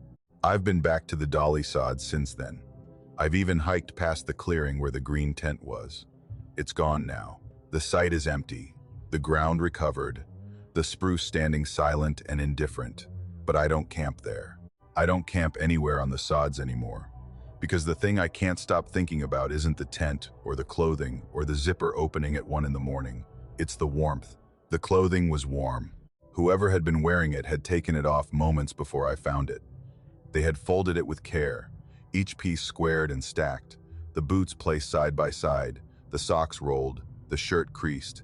They had performed this act of domestic orderliness in a bare tent in the rain, in the dark, on a high-elevation plateau in October. And then they had stepped out of the tent and into the night, wearing nothing and carrying nothing, and walking barefoot into a landscape that at that temperature and that elevation would kill an unclothed person in hours. And they had done it quietly enough that I hadn't heard them leave. Quietly enough that the only sound was the zipper and the fabric, and then silence and warmth. Warmth that shouldn't have been there and was. Warmth that stayed in the clothing like a goodbye. Like a note left on a kitchen table by someone who isn't coming back. Like the last physical evidence that a person existed before the mountain took them. Claire and I had been together about 2 years when this happened. We'd met through mutual friends in Charleston, bonded over a shared love of the outdoors, and built our relationship around the kind of weekend adventures that people in West Virginia take for granted, but that people from anywhere else would consider ambitious. Kayaking the New River, mountain biking in the Canaan Valley, backpacking sections of the Allegheny Trail, and camping, always camping. Claire had grown up in a family that spent every vacation in a tent, and she brought to the activity a competence and an ease that made her the better outdoors person of the two of us, though she was gracious enough never to say so. The Gauley River spot was one of our favorites. It was on a stretch of the river in Webster County, downstream from the Summersville Dam, accessible by a dirt road that followed the river for about 3 miles, before dead-ending at a pull-off where you could park and walk 100 yards through the woods to a wide gravel bar on the inside of a bend. The bar was maybe 50 yards long and 20 yards wide at its broadest point, a shelf of smooth river stones that sloped gently toward the water's edge and offered enough flat ground for a tent and a fire ring. The river at that point was wide and relatively shallow, running clear over a bed of sandstone and gravel with the kind of steady, musical current that makes you forget that the same water can become a killing force when the conditions change. We'd camped there twice before without incident, both times in summer, both times in dry weather, both times with the river running at a level that was shin-deep at the crossing and manageable for wading. We knew the spot, we were comfortable with it. And when we drove out on a Friday evening in late September of 2023, planning to spend 2 nights by the river, the forecast showed a chance of light rain overnight with clearing by morning. Nothing that would have given us pause. Nothing suggested the kind of night we were about to have. We arrived around 5 in the afternoon and set up camp at the upstream end of the gravel bar, close enough to the water that we could hear the current from the tent, but far enough up the slope that we had a comfortable margin. The tent was a 3-season backpacking tent, good quality, large enough for 2 people and their gear. We cooked dinner on the camp stove, sat by the fire as the sun dropped behind the ridge, and watched the river turn from gold to silver to black as the light left the valley. The rain started around sunset, a gentle patter that barely registered against the sound of the current. We cleaned up, doused the fire, and crawled into the tent around 9. The rain on the fly was a lullaby. We fell asleep holding hands. I woke up at 2 in the morning to a sound that took me several seconds to identify because it was so far outside the context of what I expected to hear.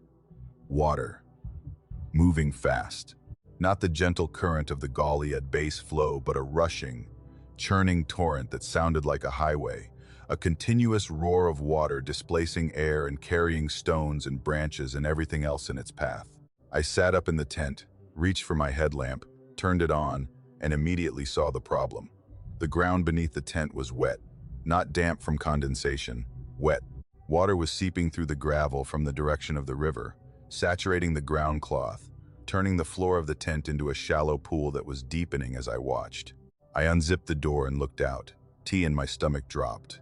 The river had risen, not gradually, not by the slow inches of a normal overnight swell, but dramatically, violently, the water level climbing 3 feet or more while we slept. The edge of the current was less than 10 feet from our tent, advancing across the gravel bar with a speed that meant the gradient between the rising river and our campsite was about to reach zero. In minutes, not hours, the water would be at the tent, and the current was moving at a speed that would carry anything it touched downstream without hesitation. I grabbed Claire's shoulder. She was already awake, already registering the sound and the wet floor and the fear in my voice. We didn't speak. We moved. I grabbed the car keys and the first aid kit. Claire grabbed her boots and my jacket. We left everything else. The tent, the sleeping bags, the packs, the stove, the food. We unzipped the door and stepped out into the rain and the dark and the roar of the river, and we scrambled up the bank behind the gravel bar, climbing the steep, root-laced slope on hands and knees, pulling ourselves upward through the underbrush until we reached a shelf of rock about 20 feet above the river level. From there, we watched. The headlamp was still on, and its beam cut through the rain and showed us the gravel bar disappearing. The water reached the tent within 3 minutes of our leaving it. It didn't approach gently. It came in a front, a leading edge of brown water carrying foam and debris that hit the tent like a wall and folded it flat. The fabric collapsed under the weight of the current, the poles snapping, the fly tearing free, and within seconds the whole structure was moving, tumbling downstream in the flood, tangling in the current with our sleeping bags and our packs and everything we'd left behind. It was gone in less than a minute. The gravel bar where we'd been sleeping was underwater, the river running smooth and unbroken across the space as if it had never been dry. We found the rock overhang by feel, a shallow concavity in the hillside about 6 feet deep and 3 feet tall, large enough for 2 people to sit pressed against the back wall with their knees up and the rain dripping off the lip above. We sat there, and we shivered, and we watched the river, and we didn't talk because there was nothing to say that the sound of the water wasn't already saying. The rain continued, the river continued to rise, and the world contracted to the small dark space of the overhang, and the two of us, and the roar. I don't know exactly when we saw it. Time moved strangely that night, the hours distorted by cold and fear, and the constant sensory assault of the rain and the river. It was sometime after 3, maybe closer to 4, when the sky had begun to show the faintest suggestion of lightning behind the clouds to the east. Claire grabbed my arm. Her grip was sudden and hard, her fingers digging into my bicep with a force that startled me. She didn't speak. She just pointed. In the river. In the middle of the current, roughly where the center of the gravel bar would have been if the gravel bar still existed. Something was standing. I say standing because that's what it was doing. Not floating, not being carried by the current, not bobbing or drifting or tumbling the way debris does when it's caught in floodwater. Standing, upright, stationary, in water that was moving at a speed I'd estimate at 10 or 15 miles per hour, fast enough to carry full-size trees downstream, fast enough to kill a person in seconds.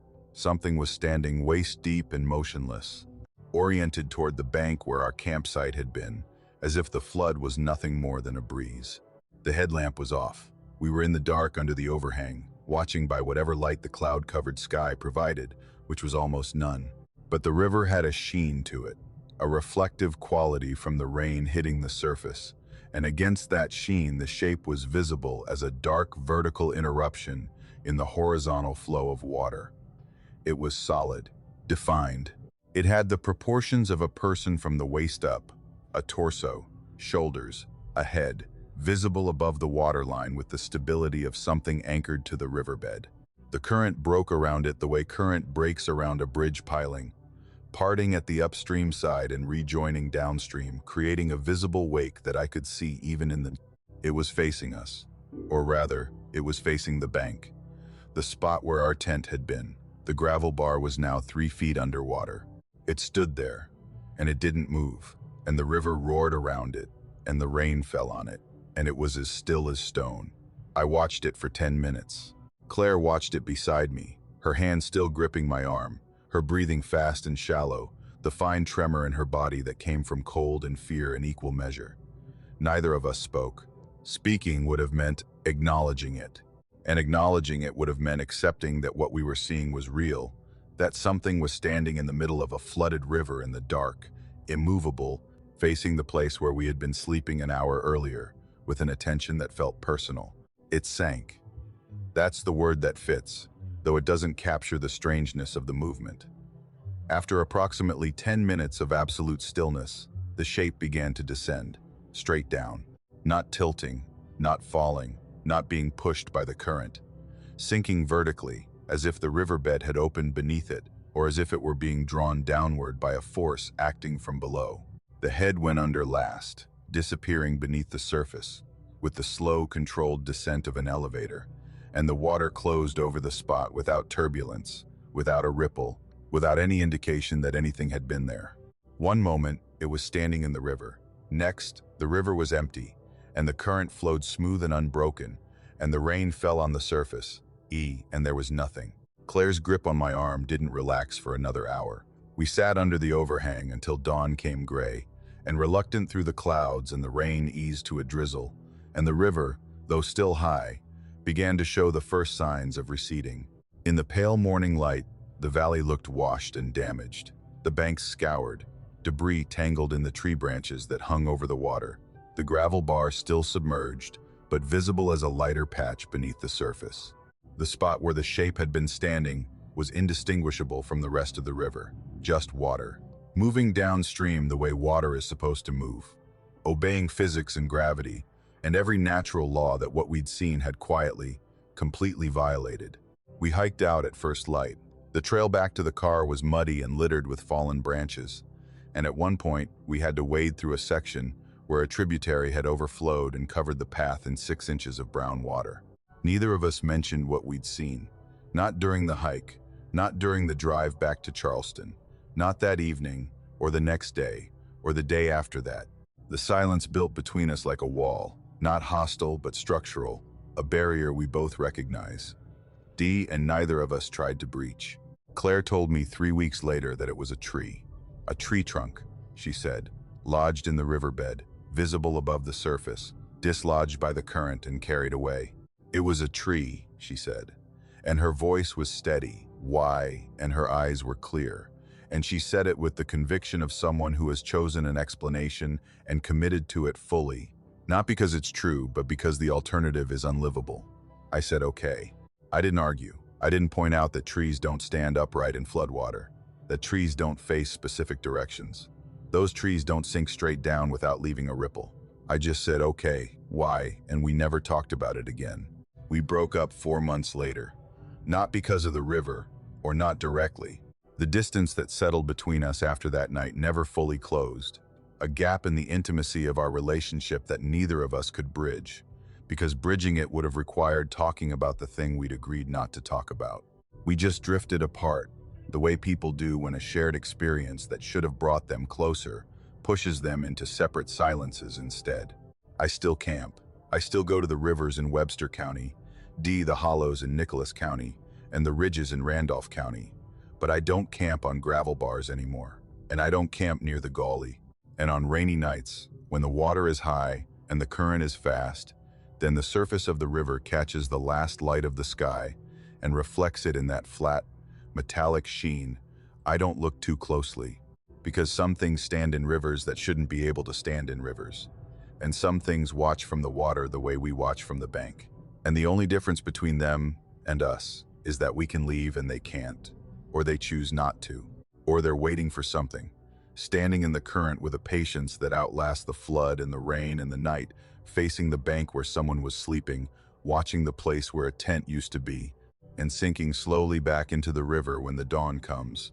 Not because the light drives them away, but because they've seen enough. For now, they've seen enough for now. The Cranberry Wilderness is one of the few places in West Virginia where you can hike for an entire day without crossing a road, or seeing a building, or encountering any evidence that the 21st century exists. It's about 35,000 acres of unbroken forest in Pocahontas and Webster counties, a roadless expanse of spruce and hardwood and rhododendron that fills the high valleys and ridges between the Cranberry and Williams rivers with a density that makes navigation without a map and compass genuinely difficult.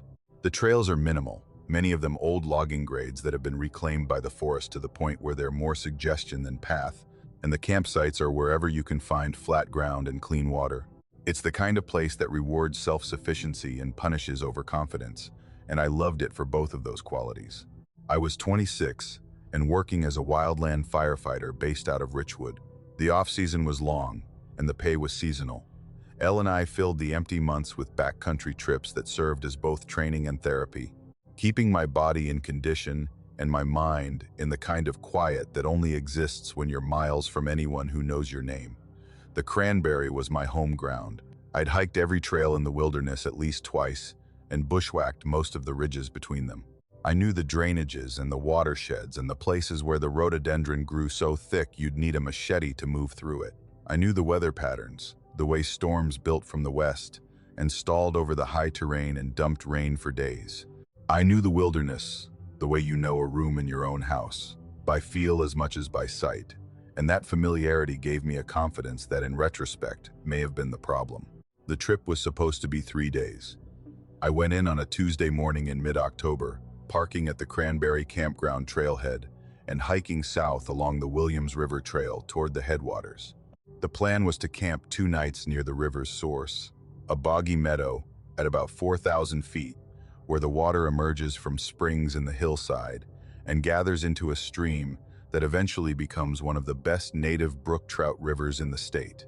It was a spot I'd been to 3 times before, remote enough that I'd never seen another person there, and beautiful in the austere, high-elevation way that mountain meadows are beautiful in October. All gold grass and dark spruce, and the smell of cold water and decaying leaves. The rain started on the first afternoon. Not the scattered showers the forecast had suggested, but a steady, soaking rain that set in with the permanence of a system that had nowhere else to be. By the time I reached the headwaters meadow and set up camp, the trail behind me was a stream, and the meadow was turning into a shallow lake. In the sky was a uniform gray from horizon to horizon. I pitched my tent on the highest ground I could find, a slight rise at the edge of the meadow where the spruce began, and strung my tarp over the vestibule to create a sheltered space where I could cook and sit without being inside the tent. The rain hammered the tarp and the tent and the meadow and the forest with a constancy that became almost meditative. There's a point where rain is so continuous that it stops being weather and becomes environment, a permanent condition rather than a passing event, and this rain reached that point within the first hour. I spent the afternoon in the tent, reading, dozing, listening. The rain on nylon is a sound that can put you to sleep or keep you awake, depending on your state of mind. And my state of mind was somewhere between peaceful and lonely. The particular emotional temperature of being completely alone in a place so remote that if something went wrong, nobody would know for days. I thought about that more than I usually did on solo trips. The isolation felt heavier than normal, weighted by the rain and the gray light and the knowledge that the trail I'd come in on was probably impassable by now. The creek crossings swollen, the muddy sections turned to bogs. I was committed. Whatever happened, I was here until the rain stopped and the water receded and the trails became walkable again. I fell asleep around 9. The rain was my lullaby and my white noise machine, filling the tent with a steady hiss that drowned out the smaller sounds of the forest and created a cocoon of sonic isolation that was almost womb-like in its completeness. I slept deeply. No dreams that I remember. Just the darkness and the rain and the slow drift of unconsciousness that claims you when your body is tired and your mind has nothing left to process. I woke at dawn. The tent was filled with a gray half-light that told me the sun was up behind the clouds even if I couldn't see it. The rain was still falling, lighter now but persistent, a steady drizzle that pattered on the rainfly with the quiet regularity of a clock. I was lying on my back in my sleeping bag, warm and dry, not yet ready to face the cold and wet of another day pinned down by weather. I was looking at the ceiling of the tent and listening to the rain and feeling the particular inertia of a morning when there's no reason to get up and no one to get up for. The zipper moved. I heard it before I saw it. That distinctive metallic sound, the whisper of a nylon zipper slider being drawn along its track, tooth by tooth, the tiny clicking of each coil engaging and releasing as the slider advanced. It was coming from the door of the tent. The main entry, which I'd zipped fully closed the night before, from the inside, pulling the slider from the bottom of the door to the top and tucking the pull tab under a small fold of fabric to keep it from sliding back down. The zipper was now moving in the opposite direction, from the outside, down from the top where I'd secured it, toward the bottom of the door, slowly, very slowly, one tooth at a time, with a pace that suggested not mechanical failure or wind or any external force, but deliberation, intention, the unhurried patience of something that was opening my tent from the outside and wanted to take its time doing it. I turned my head and looked at the door. The slider was visible in the gray light, a small dark shape against the lighter fabric of the door panel, and it was descending. I could see it move, a fraction of an inch, then a pause, then another fraction. The sound accompanied each advancement, that quiet metallic whisper, and through the narrow gap that was opening between the two halves of the zipper, I could see the outside world. The gray-green of the forest floor, the dark shapes of spruce trunks. The rain hits the mud, the leaf litter, and the ground sheet of the vestibule. No hand, no fingers on the pull tab, no shadow of a person crouching at the door. The slider was moving by itself, drawn downward along the track by a force I couldn't see and couldn't explain. I lay in my sleeping bag, and I watched it descend with a paralysis that wasn't fear exactly, but something closer to fascination, the suspended state of a mind encountering something that its framework cannot accommodate. Zippers don't move by themselves. They are mechanical devices that require physical force applied to a pull tab in a specific direction. Wind can't do it. Rain can't do it. Gravity can work on a slider, but only if the tent is angled correctly. And my tent was level. I'd checked. And the slider was moving against gravity, downward, on a vertical zipper face, where gravity would have pulled it toward the bottom only if it were already at the top, which it was, but the force required to initiate the movement was not something gravity could provide without a trigger. 6 inches of the door were open, 8, a foot. The gap widened, and the rain came through it in a fine mist that touched my sleeping bag, and my face with a coldness that confirmed this was real, that the door was actually opening, that the barrier between the inside of my tent and the outside world was being removed by something that stood or crouched or existed just beyond the threshold. The smell came with the rain, wet earth, which was expected, cold air, which was expected, and something else, something faintly sweet and faintly organic, like the smell of flowers that have been in a vase too long and the water has turned, that particular scent of vegetable decay that's not quite rot but is well past freshness. It came through the opening in the door and filled the tent with a presence that was olfactory rather than visual, a signature of something near that produced this smell, or carried it, or was made of whatever process created it. The zipper continued, 18 inches open, 2 feet. The door flap was falling away from the frame now, sagging under its own weight and the weight of the rain collecting on its surface, creating an opening wide enough that I could see a broad swath of the campsite beyond. The meadow, gray and waterlogged. The spruce, dark and dripping. The rain falls on everything with the same steady, indifferent constancy. And nothing else. Nobody. No shape at the door. No silhouette against the tree line. No boots on the ground. No knees in the mud. No indication of any physical presence that could account for the open zipper and the advancing slider. When the slider reached the bottom of the track, the door flap fell fully open, and the tent became a shelter rather than an enclosure, a 3-walled space exposed to the elements on the 4th side. The rain blew in across the vestibule and onto my sleeping bag and onto my face. And I lay there, and I looked out at the cranberry wilderness in the gray dawn light. And I listened. The rain, the drip of the spruce, the distant sound of the swollen creek, and underneath those sounds, so quiet I might have imagined it, a breathing, not from any direction, not from outside or inside or above or below, from the air itself, from the space where the door used to be, as if the act of opening the tent had created a channel through which something could exhale into my space, could release a single, sustained breath that carried the sweet wrong smell and the cold, and the particular quality of attention that tells you, without any visual confirmation, that you are being observed. I got out of the sleeping bag. I put on my boots. I packed my camp in the rain with hands that shook not from cold, but from the sustained adrenaline of a nervous system that had been in a state since the first click of the zipper. I packed everything, Sleeping bag, pad, stove, food, tarp, every item stuffed into my pack with an efficiency born of urgency rather than care. I broke down the tent last. When I pulled up the stakes and collapsed the poles and rolled the nylon into its stuff sack, the sweet smell was strongest near the door, concentrated in the fabric around the zipper track, as if whatever had touched the slider had left a residue on the nylon. I hiked out, 9 miles through the rain, on trails that were rivers of mud and creek crossings that were waist deep, and rhododendron tunnels where the branches grabbed my pack and my arms and my legs, as if the forest itself was trying to hold me in place. I didn't stop. 9 miles in 4 hours, a pace that under normal conditions would have been uncomfortable, and under these conditions was punishing. My boots filling with water, my legs burning, my lungs aching from the cold air and the exertion.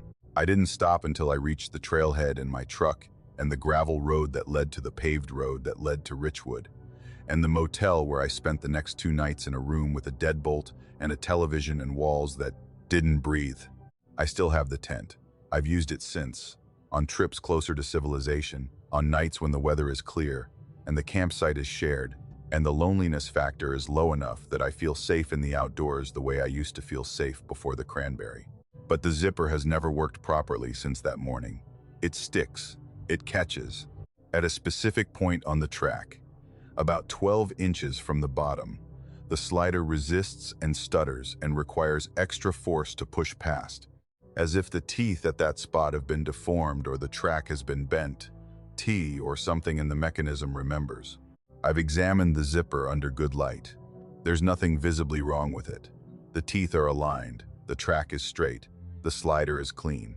But it catches at that point every time, the exact point where the zipper was open to when I woke up, the exact point where the gap between inside and outside was wide enough to admit the smell and the rain and the breath of whatever opened my tent at dawn in the headwaters of the Williams River.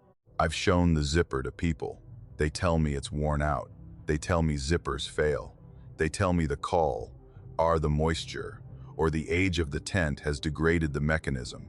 They're probably right, but the zipper worked perfectly before that morning and has stuck at the same point ever since.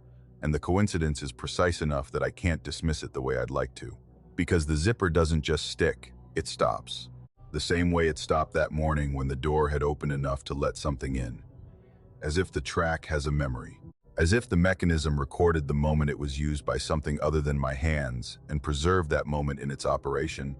A permanent hesitation at the point where the door was open just wide enough, not for me to leave, for something else to enter. And every time I use that tent, every time the slider catches and sticks and I have to force it past that point, I'm reminded that something touched this zipper in the rain in the cranberry wilderness. And the zipper has never forgotten, and neither have I. My Uncle Ray owns about 60 acres of wooded hillside in Raleigh County that runs from the ridge road where his house sits down to the rim of the New River Gorge. He's had the land since the 70s. Bought it with money he earned working at the chemical plant in Bell before it closed, and he's done nothing with most of it except let it grow. The upper portion near the house is cleared, a few acres of grass where he keeps a garden and parks his equipment, but everything below the first 100 yards of slope is forest, a dense mix of oak and poplar and hemlock that drops steeply toward the gorge rim and the river 1,000 feet below. Ray uses the lower section for hunting and deer season, and occasionally lets family members camp there when they ask. But otherwise it sits undisturbed, a private wilderness at the edge of a public one, connected to the vast forested expanse of the New River Gorge National Park, by nothing more than a fence line that the trees have long since absorbed. My brother Kevin and I asked Ray if we could camp there over a weekend in October of 2023. We'd been talking about doing a brother's trip for months, something simple, no agenda, just a night in the woods with a fire and some beers, and the kind of conversation that 2 men in their 30s can only seem to have when they're away from their wives and their jobs, and the daily noise that makes real talking difficult. Ray said sure, told us the best spot was about a quarter-mile downhill from the ridge, where the slope leveled off briefly before dropping again toward the gorge. There was a flat area there, he said, with a natural clearing and a fire ring that somebody had built years ago from creek stones. He said we'd know it when we found it. We hiked in on a Saturday afternoon, carrying our packs down a path that Ray had cut through the underbrush and that the forest was steadily reclaiming. The trees closed in quickly once we left the cleared area, the canopy thickening until the sky was reduced to fragments of gray visible through the branches. The clearing was exactly where Ray said it would be. A flat shelf of ground, maybe 40 feet across, shaded by old oaks, with the fire ring in the center. The ring was well built, a circle of flat creek stones about 3 feet in diameter, stacked 2 courses high and filled with ash and charcoal from previous fires that could have been months or decades old. It looked like it had been there a long time. The stones were darkened with soot and settled into the ground with the permanence of fixtures. We set up our tents on opposite sides of the clearing, Kevin's near the uphill edge, and mine closer to the downhill side, where the slope resumed its descent toward the gorge. The rain had been intermittent all day, on and off in cycles that gave us just enough dry time to get camp established before the next round arrived. We built a fire in the ring using wood we gathered from the surrounding forest, mostly dead oak and some poplar, and cooked dinner over the flames as the light faded and the rain came back in earnest. By 8 o'clock, the fire was struggling. The rain was steady now, not a downpour, but persistent enough that the wood we'd stacked beside the ring was getting soaked through, and the flames kept sputtering and hissing as droplets found their way past the canopy. By then, we'd given up. The fire was reduced to a smoking pile of wet wood and gray ash that produced more steam than heat, and we decided to call it a night. Kevin doused what was left with water from his bottle, more out of habit than necessity since the rain was doing the job, and we retreated to our tents. I fell asleep listening to the rain. It was a comfortable sound in that setting, steady and enveloping, the kind of white noise that makes a tent feel smaller and more secure than it actually is. Kevin's tent was about 25 feet from mine, close enough that I could hear him shifting in his sleeping bag and the occasional muffled sound of him talking to himself, a habit he's had since childhood that he claims he's not aware of. The clearing was dark, the forest was dark, the fire was dead, and the rain fell on everything equally. I woke up around midnight. Not gradually, not from a sound, at least not immediately. I woke up because of a smell. Smoke. Not the stale, waterlogged smell of our dead campfire, the sour scent of wet ash and charcoal that lingers after a fire is drowned. This was different. This was fresh. The sharp, bright smell of green wood catching flame, of sap bubbling and bark curling, and the volatile compounds in fresh timber being released by heat. It was the smell of a fire that had just been started, the opening minutes of combustion when the wood is still resisting, and the smoke is white and thick and carries the full chemical signature of the material being burned. I unzipped the door of my tent about 6 inches and looked out. The fire ring was burning, not smoldering, not glowing with residual embers that the rain had failed to extinguish. Burning. Full flame, 2 feet high, crackling and popping with the energetic sound of a well-built fire at its peak, the kind of fire that takes dry wood and good airflow, and at least 20 minutes of patient tending to achieve. The flames were bright enough to illuminate the entire clearing, casting orange light on the oak trunks and the tent walls and the underside of the canopy above, and the fire was burning as if the rain didn't exist. And it was raining. Steadily, visibly, drops hit the ground around the fire ring, and the surfaces of our tents and the leaves of the trees with the constant patter I'd fallen asleep to. The rain was hitting the fire too. I could see the drops entering the light and hitting the flames, but it wasn't affecting them. The fire burned through the rain the way a fire burns in a fireplace, hot and contained and utterly indifferent to the moisture falling on it. I stared at it. The wood in the ring was not the wood we'd left there. Our failed fire had been a pile of waterlogged oak and poplar, stacked loosely and drowned by the rain. What was burning now looked different, darker wood, arranged in a tight structure, a teepee of branches that had been placed with the deliberate architecture of someone who knew how to build a fire that would catch and sustain. I hadn't built this fire. Kevin hadn't built this fire. We'd been in our tents for 3 hours, and the fire had been dead when we left it, and now it was burning with a strength and a stability that I couldn't explain. I looked at Kevin's tent. The door was partially unzipped, and I could see his face in the gap, lit by the firelight, his eyes wide and fixed on the flames. He was awake. He'd seen it too. We looked at each other across the clearing in the orange light, and neither of us said a word. What would we have said? The fire was burning. It shouldn't have been burning, and saying that out loud wouldn't have changed it. We watched it for approximately 30 minutes. The fire burned with a consistency that fires don't normally maintain. No fluctuation in intensity, no dying back, no flare-ups from pockets of sap or shifting logs. Just steady, constant flame, burning in the rain as if the rain were fuel rather than suppressant. The wood crackled and popped, and the sparks rose into the canopy. And the smoke went straight up in a column that the rain couldn't bend. I could feel the heat from 20 feet away. Real heat. The kind that dries your face and makes your eyes sting. Not a hallucination or an optical illusion, but a genuine fire, producing genuine warmth in a clearing, where an hour earlier, everything was cold and wet and dead. And then it went out. Not the way fires go out. Not gradually. Not with the slow diminishment of flame to ember to ash that every fire follows as it exhausts its fuel. It went out the way a light goes out when you flip a switch. Instantaneously. Every flame extinguished at the same moment, the entire fire going from full burn to absolute darkness in less than a second. The clearing plunged into black. The only light was the dim gray of the overcast sky visible through the canopy. The only sound was the rain. I sat in the door of my tent, and I stared at the place where the fire had been, and I breathed, and I waited for my eyes to adjust. When they did, after maybe 2 minutes of darkness, I could see the fire ring as a dark circle in the center of the clearing. No glow, no ember, no trace of residual heat producing even the faintest red point in the ash. The fire was not just out, it was cold. I know, because I eventually checked, though it took me another 20 minutes to work up the nerve to leave the tent. I walked to the fire ring with my headlamp on.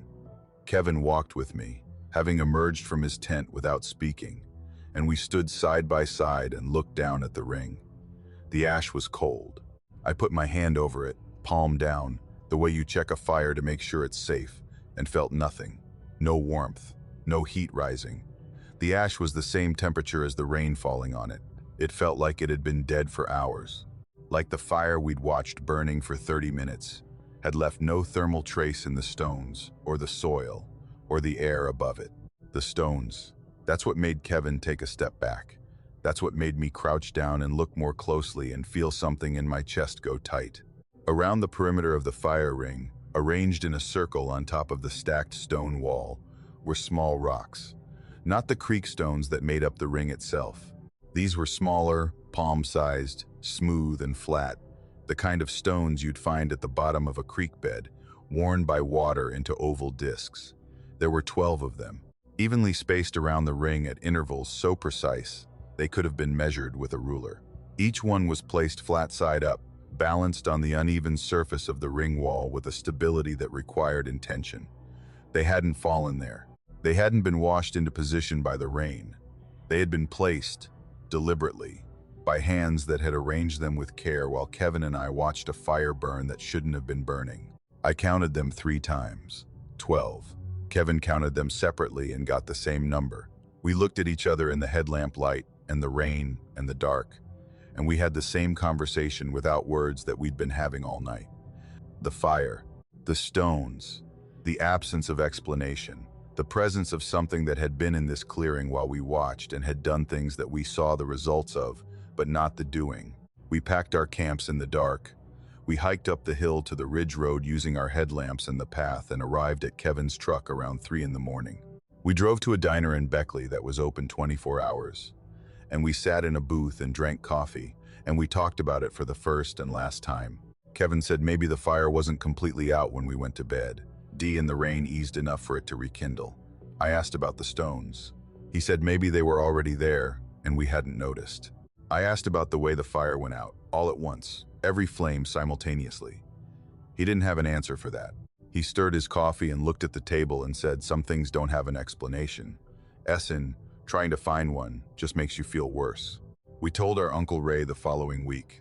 We described the fire and the stones and the way it all ended.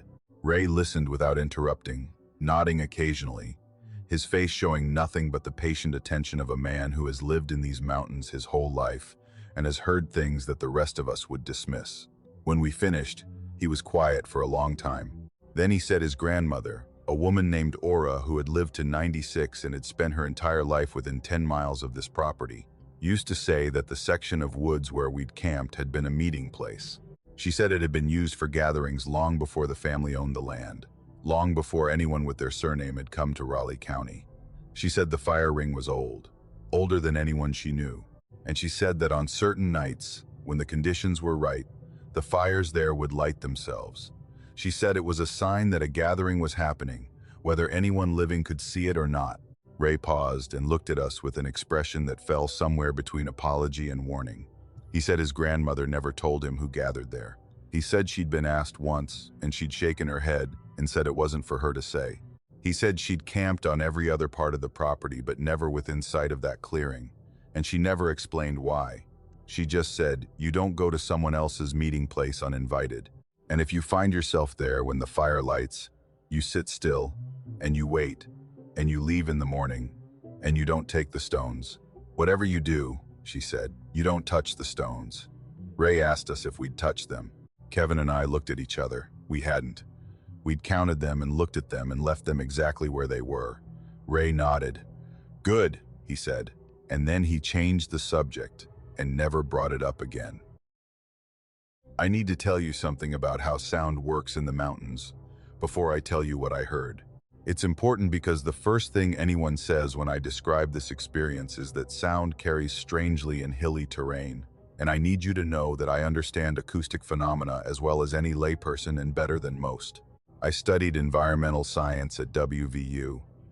I've spent hundreds of nights in the backcountry across West Virginia, Virginia, and the Carolinas. I know about temperature inversions that create sound channels in valleys. I know about the way rain can amplify and redirect sound over distances that seem impossible.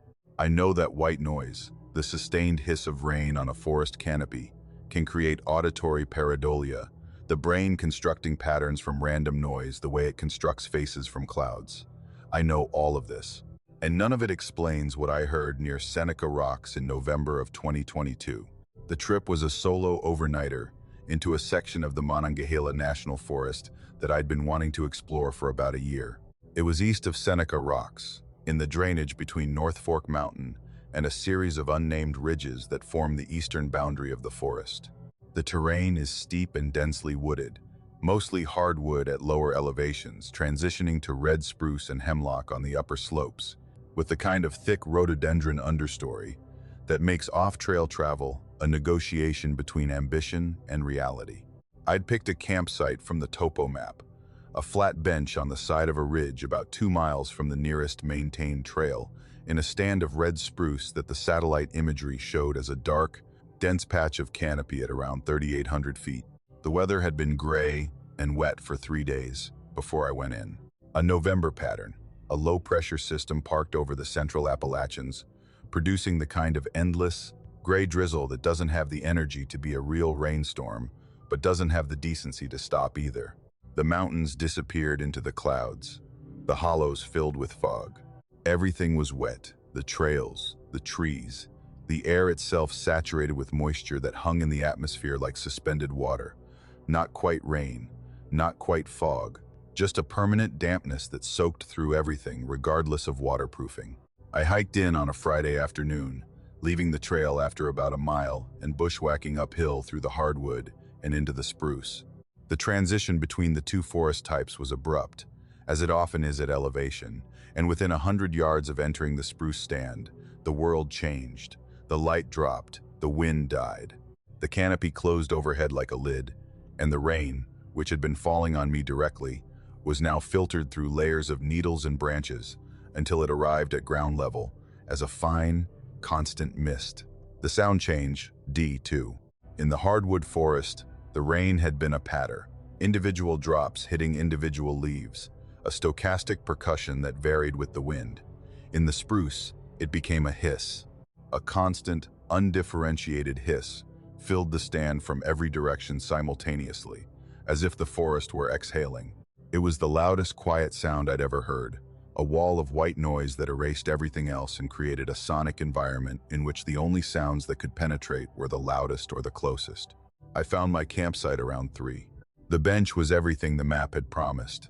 A flat section of ground, maybe 20 feet across, carpeted with spruce needles, sheltered on 3 sides by the dense spruce canopy, and open on the 4th to a slope that dropped away toward the hollow below. I pitched my tent, strung my tarp, cooked dinner on my camp stove, and settled in for an evening of reading and early sleep. The spruce stand was dim even before the sun went down, the canopy blocking what little light the overcast sky provided, and by 5 o'clock I was in my tent with my headlamp and a book, listening to the rain hiss through the needles and feeling the particular, encompassing loneliness of being the only person for miles in every direction. I fell asleep around 9. The hiss of the rain was a constant companion, filling the tent with a sound that was both soothing and slightly oppressive, the way very loud silence can be oppressive when you're aware that it's masking everything else. I slept lightly, the way I always do on the first night in a new place, surfacing periodically into a half-awareness where the rain registered and the tent registered and my position in the world registered, and then sleep pulled me back under. Around 11, and I surfaced again and didn't go back under. Something was different. I lay in my sleeping bag. G and 2 listened, and I tried to identify what had changed. The rain was the same. The wind was the same. The hiss of the spruce was the same. But underneath it, woven into the white noise like a thread in fabric, there was something else. Something that my sleeping brain had detected and my waking brain was now trying to isolate and identify. Voices, 2 of them, men, speaking in low conversational tones that rose and fell with the natural cadence of speech, the back and forth rhythm of 2 people having a relaxed conversation. They were faint, just barely above the threshold of the rain noise, coming from somewhere uphill from my campsite, in the direction of the ridge above the spruce stand. I couldn't make out words. The rain was too loud and the distance too great for individual syllables to survive the journey from source to ear. But the pattern was unmistakable. One voice would speak for several seconds, a rising and falling sequence of tones, and then the other would respond, and the first would pick up again, and the exchange continued with the easy, overlapping rhythm of people who were comfortable with each other and in no hurry to finish what they were saying. My first thought was hikers. Someone else had camped on the ridge above me and was up late, talking in their tent, their voices carrying through the spruce and the rain to my position below. It was the most rational explanation, and I held on to it for about 2 minutes before the problems with it became apparent. Nobody hikes into roadless terrain in a November rainstorm for an overnight camping trip. The nearest trail was 2 miles away. The terrain between the trail and this ridge was steep, densely vegetated, and nearly impassable in the dark. And the voices weren't muffled the way voices in a tent are muffled. They were open-air voices, clear and present, the sound of 2 people standing in the rain and talking to each other without shelter or barrier. I called out, "Hey, hello up there." My voice sounded flat and small, absorbed by the spruce and the rain before it traveled more than a few yards. The voices stopped, immediately. The same instant response you'd expect from people who heard an unexpected sound and paused to listen. I waited. 10 seconds. 20. The rain hissed. The spruce dripped. And then the voices started again. Closer. Not dramatically closer, not as if they'd taken 10 steps in my direction, but perceptibly closer, maybe 50 feet nearer than they'd been before. Still conversational, still calm, still exchanging words in that easy, measured rhythm. I turned on my headlamp and pointed the beam uphill. The light cut through the mist and illuminated spruce trunks and branches, and the rain falling in silver lines through the beam, and nothing else. No people, no movement, no shapes between the trees. The beam reached maybe 100 feet before the moisture in the air diffused it into a white glow that showed nothing. The voices continued throughout, unaffected by the light, unchanged in volume or tone, as if the beam was irrelevant to whatever was producing the sound. I called out again, louder. The voices paused, started again, closer still. Maybe 30 feet now, close enough that I should have been able to see whoever was speaking, close enough that my headlamp should have caught a jacket or a face, or the reflection of eyes in the beam. But there was nothing. Just spruce and rain and mist and the voices, calm and steady, talking to each other as if I didn't exist. For the next 3 hours, they circled my campsite. That's the only way to describe the movement. The voices traveled around the perimeter of my camp, sometimes uphill, sometimes downhill, sometimes to the left, sometimes to the right, maintaining a distance of roughly 30 to 50 feet and never approaching closer. The conversation never stopped. It flowed continuously, one voice handing off to the other with the seamless timing of people who have been talking for so long that the exchange has become automatic. Sometimes the voices were close enough that I could almost distinguish individual words, almost recognizable sounds, syllables that my brain nearly resolved into language before they slipped back into unintelligibility. And sometimes they faded to the edge of hearing, blending with the rain until I couldn't be sure they were still there, and then resurging, clear and present, from a new direction. I tried everything. I called out 6 more times. The voices would pause each time and then resume from a slightly different position. I swept my headlamp in every direction, nothing visible. I banged my cook pot with a spoon, making as much noise as I could. The voices didn't react. They just continued, calm and persistent, and completely indifferent to my attempts to interact with them. At some point in the second hour, I stopped trying to make them stop and started trying to understand them. I lay in my tent with the headlamp on. And I listened with the focused attention I'd been trained to apply to environmental data, trying to isolate variables, trying to extract information from the sound itself. The voices were male, both of them, with a similar register but distinguishable by cadence, one slightly faster and higher pitched than the other. The conversation had a structure, long passages from one voice followed by shorter responses from the other, then a reversal, the second voice speaking at length while the first offered brief interjections. It sounded like storytelling, one person narrating and the other listening and occasionally commenting. The rhythm was ancient and familiar, the oldest form of human communication. 2 people sitting together in the dark, one of them talking, the other bearing witness. But the language was wrong. That's the part that makes the hair on my arm stand up even now, sitting in my apartment in Morgantown, writing this down in daylight. The voices were speaking a language I didn't recognize. Not a foreign language that I could identify by its sound profile. I've heard Spanish and French and German and Mandarin and Arabic, and I can distinguish between them, even when I can't understand the words. This was none of those. It wasn't any language I'd ever encountered in any context. The phonemes were unfamiliar, combinations of sounds that didn't match any linguistic pattern I knew. Some consonants sounded like they were produced deeper in the throat than any modern language requires. Some vowels held for longer than felt natural, sustained tones that stretched the syllables into something almost musical. And the rhythm of the speech was different from anything I'd heard, a cadence that felt older than the languages I knew, as if the grammar and syntax were structured around rules that predated the ones I was familiar with. At dawn, the voices faded, not abruptly. Gradually, the way a radio signal weakens as you drive out of range. The conversation grew quieter, more distant. The words blending back into the rain hiss until I couldn't distinguish between the two and then couldn't hear the voices at all. The rain continued. The spruce dripped. The morning came gray and cold and empty of everything except the weather and the forest and the silence where the voices had been. I packed up and hiked out. I didn't see anyone on the trail. I didn't see footprints or camping evidence on the ridge above my site. The only marks in the mud of the spruce stand were my own, a single set of boot prints leading from the trail to my campsite and back. Whatever had been speaking in the rain that night hadn't left tracks, hadn't disturbed the ground, hadn't left any physical evidence that it had been there. I've talked to people about this. A linguistics professor at WVU who specializes in Appalachian dialect and indigenous languages. A folklorist who collects oral histories from the Potomac Highlands. An old ranger at the Seneca Rocks Visitor Center who has been working these mountains for 40 years. The linguist said it could have been auditory pareidolia, my brain constructing speech patterns from random rain noise. The folklorist said there are stories in the region about voices in the mountains that go back to before European settlement.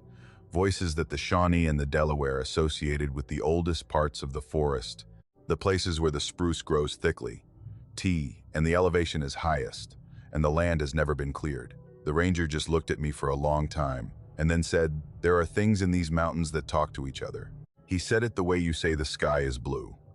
Not as an opinion, as a fact. I go back to the Monongahela regularly. I camp alone. I sleep in the spruce. But I don't camp on that ridge anymore. And on rainy nights in November, I lie in my tent and I listen to the hiss of the rain on the needle, and I parse the white noise for patterns, for the rise and fall of voices that might be hiding in the frequency of the water hitting the canopy. I haven't heard them again, but I listen, because whatever was speaking in the spruce that night was not speaking to me. It wasn't aware of me, or if it was, I was irrelevant. It was two voices engaged in a conversation that had been going on long before I arrived, and continued long after I left. Two presences moving through the oldest part of the forest in the rain and the dark, speaking a language that nobody alive understands, telling stories to each other in the patient, unhurried rhythm of beings that have all the time in the world. And I wonder what they were saying, and I wonder who they were saying it to.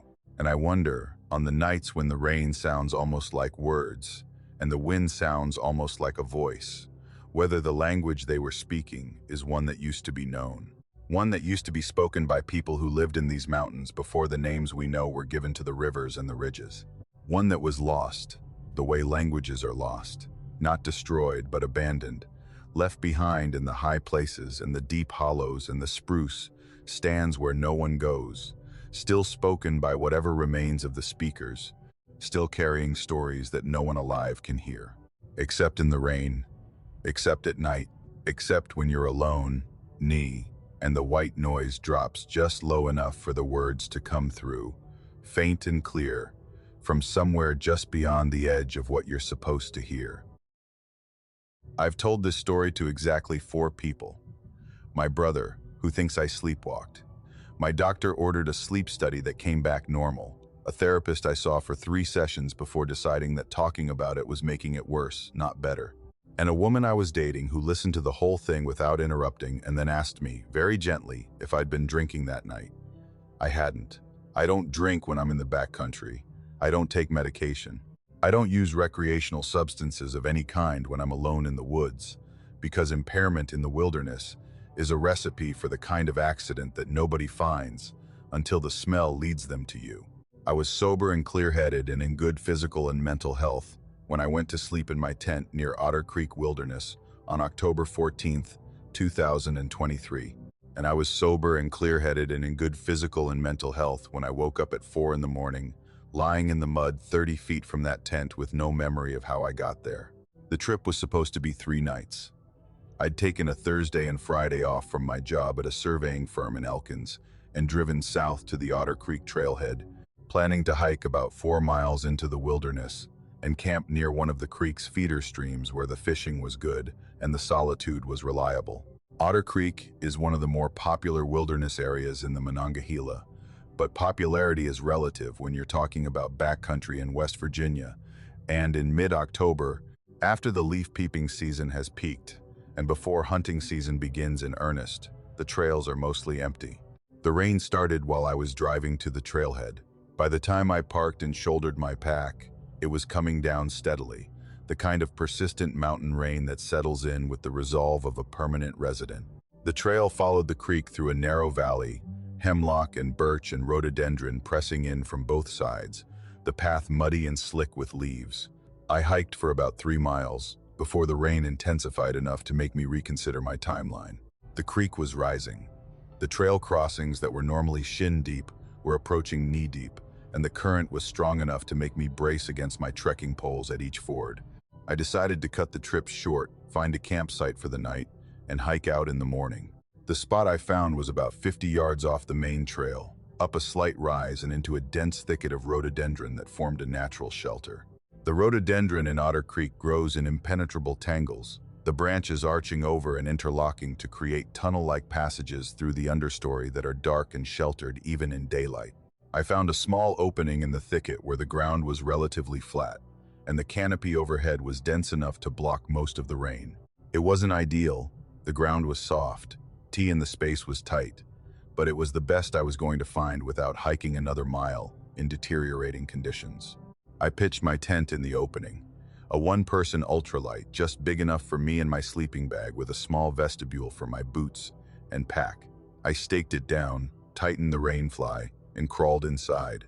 The tent was dry, and the sleeping bag was dry, and the rain on the fly was a familiar, comforting percussion that told my brain it was time to stop being alert and start being asleep. I took off my boots and placed them in the vestibule, laces loose. I zipped the tent door from the inside, pulling the slider from the bottom to the top and securing it at the apex. I got into my sleeping bag, zipped it to my chin, and closed my eyes. I fell asleep within minutes.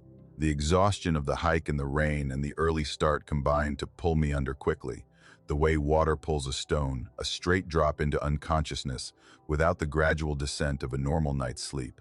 I don't remember dreaming. I don't remember waking or shifting, or any of the micro-arousals that sleep studies tell us happen dozens of times a night. I remember closing my eyes in my tent at approximately 9 in the evening, and I remember opening them at approximately 4 in the morning. I was not in my tent. I was lying on my back. The rain was falling directly onto my face. The sky above me was dark, the heavy, lightless dark of a clouded mountain night with no moon and no stars. I was wet, soaked through, my hair plastered to my skull, and rain running in rivulets across my closed eyelids and into my ears. I blinked the water away and tried to orient myself and felt the ground beneath me, not the smooth nylon floor of my tent, but the soft, cold, yielding surface of mud beneath my back, mud beneath my legs. The smell of it, rich and organic, fills my nostrils with every breath. I was still in my sleeping bag, zipped closed, the zipper pull tucked under my chin exactly where I'd left it when I went to sleep. The bag was waterlogged, heavy with rain, pressed against my body by the weight of the water it had absorbed. And my boots were on my feet, laced, tied.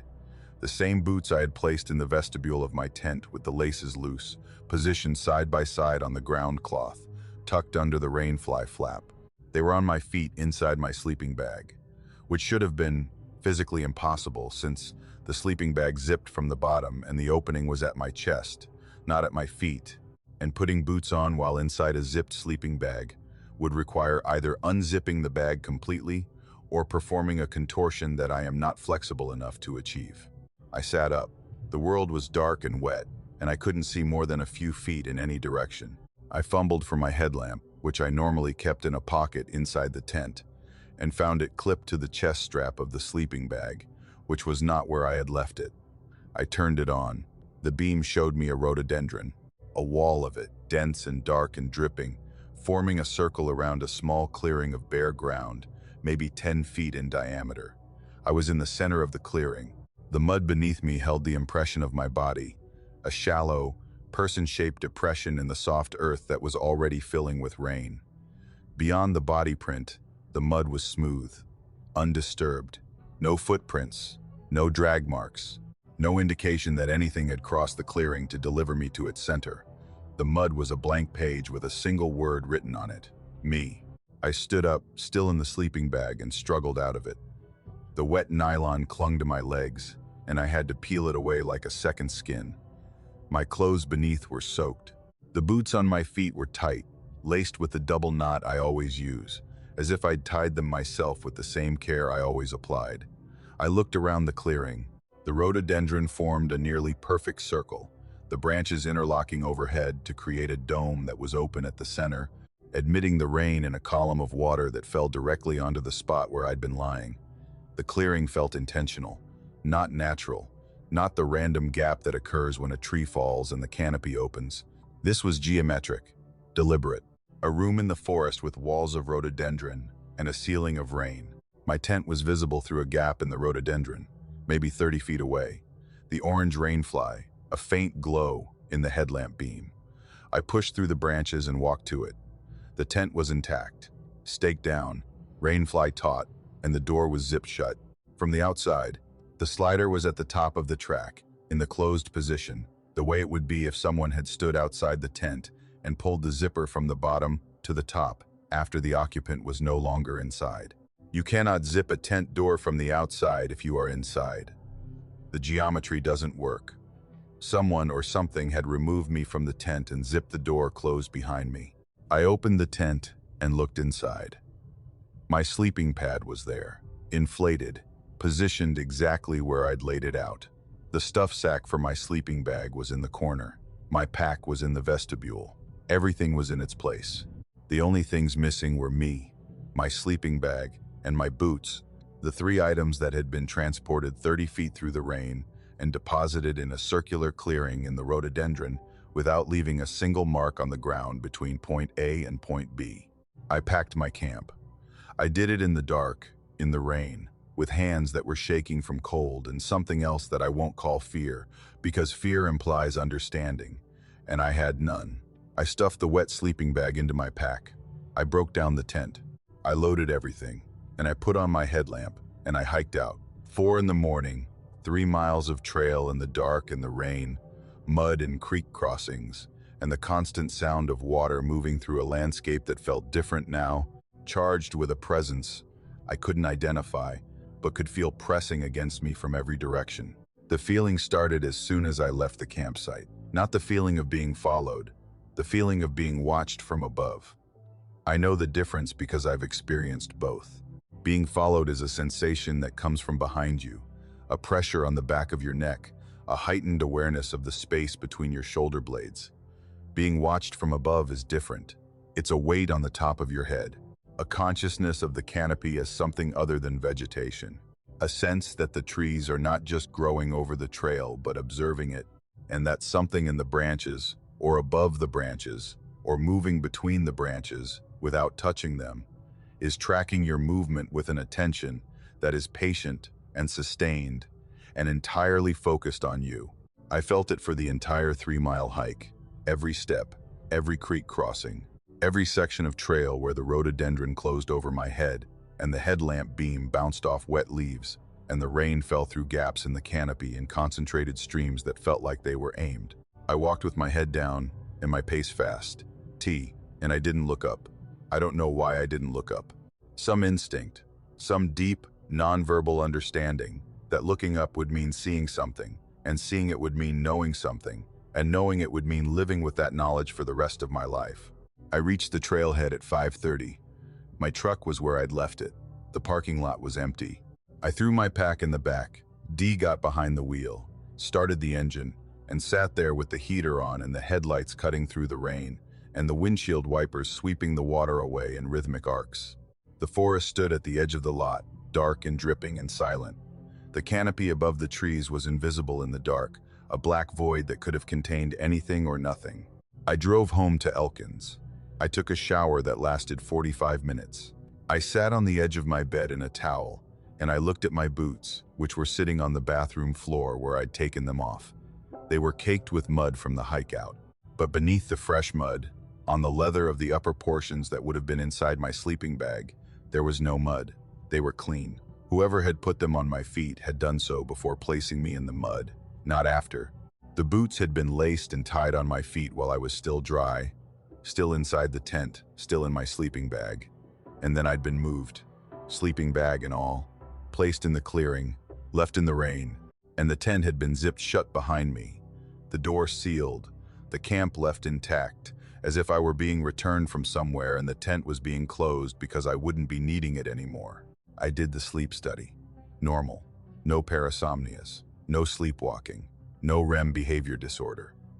The neurologist said my brain showed no signs of the electrical patterns associated with unconscious locomotion. "You didn't walk there in your sleep," he said. And I said, "I know." And he looked at me, and I looked at him, and neither of us said what we were both thinking, which was that if I didn't walk there, something carried me. I still camp. I still go into the backcountry alone, but I don't camp in the rhododendron anymore, and I don't camp near Otter Creek. And on the nights when I'm in my tent and the rain is falling and the forest is dark and the canopy is pressing down on the world like a hand pressing down on a blanket, I zip my tent from the inside, and I check the zipper twice, and I put my boots outside the vestibule, not inside, because I don't want to wake up with them on. I don't want to open my eyes and find that something has dressed me for a trip I didn't agree to take. I don't want to be placed somewhere, arranged somewhere, left in the mud in a perfect circle of rhododendron, like an offering or a specimen, or a message that I'm not equipped to read. I sleep with the zipper checked, and the boots outside, and the headlamp in my hand instead of clipped to my bag. And in the moments before sleep takes me, when the rain is loud, and the tent is small, and the forest is close, I listen. Not for sounds outside the tent, for movement inside, for the feeling of being lifted, for the transition from here to there that happened without my knowledge or consent on a night in October when the rain was falling, and the canopy was watching.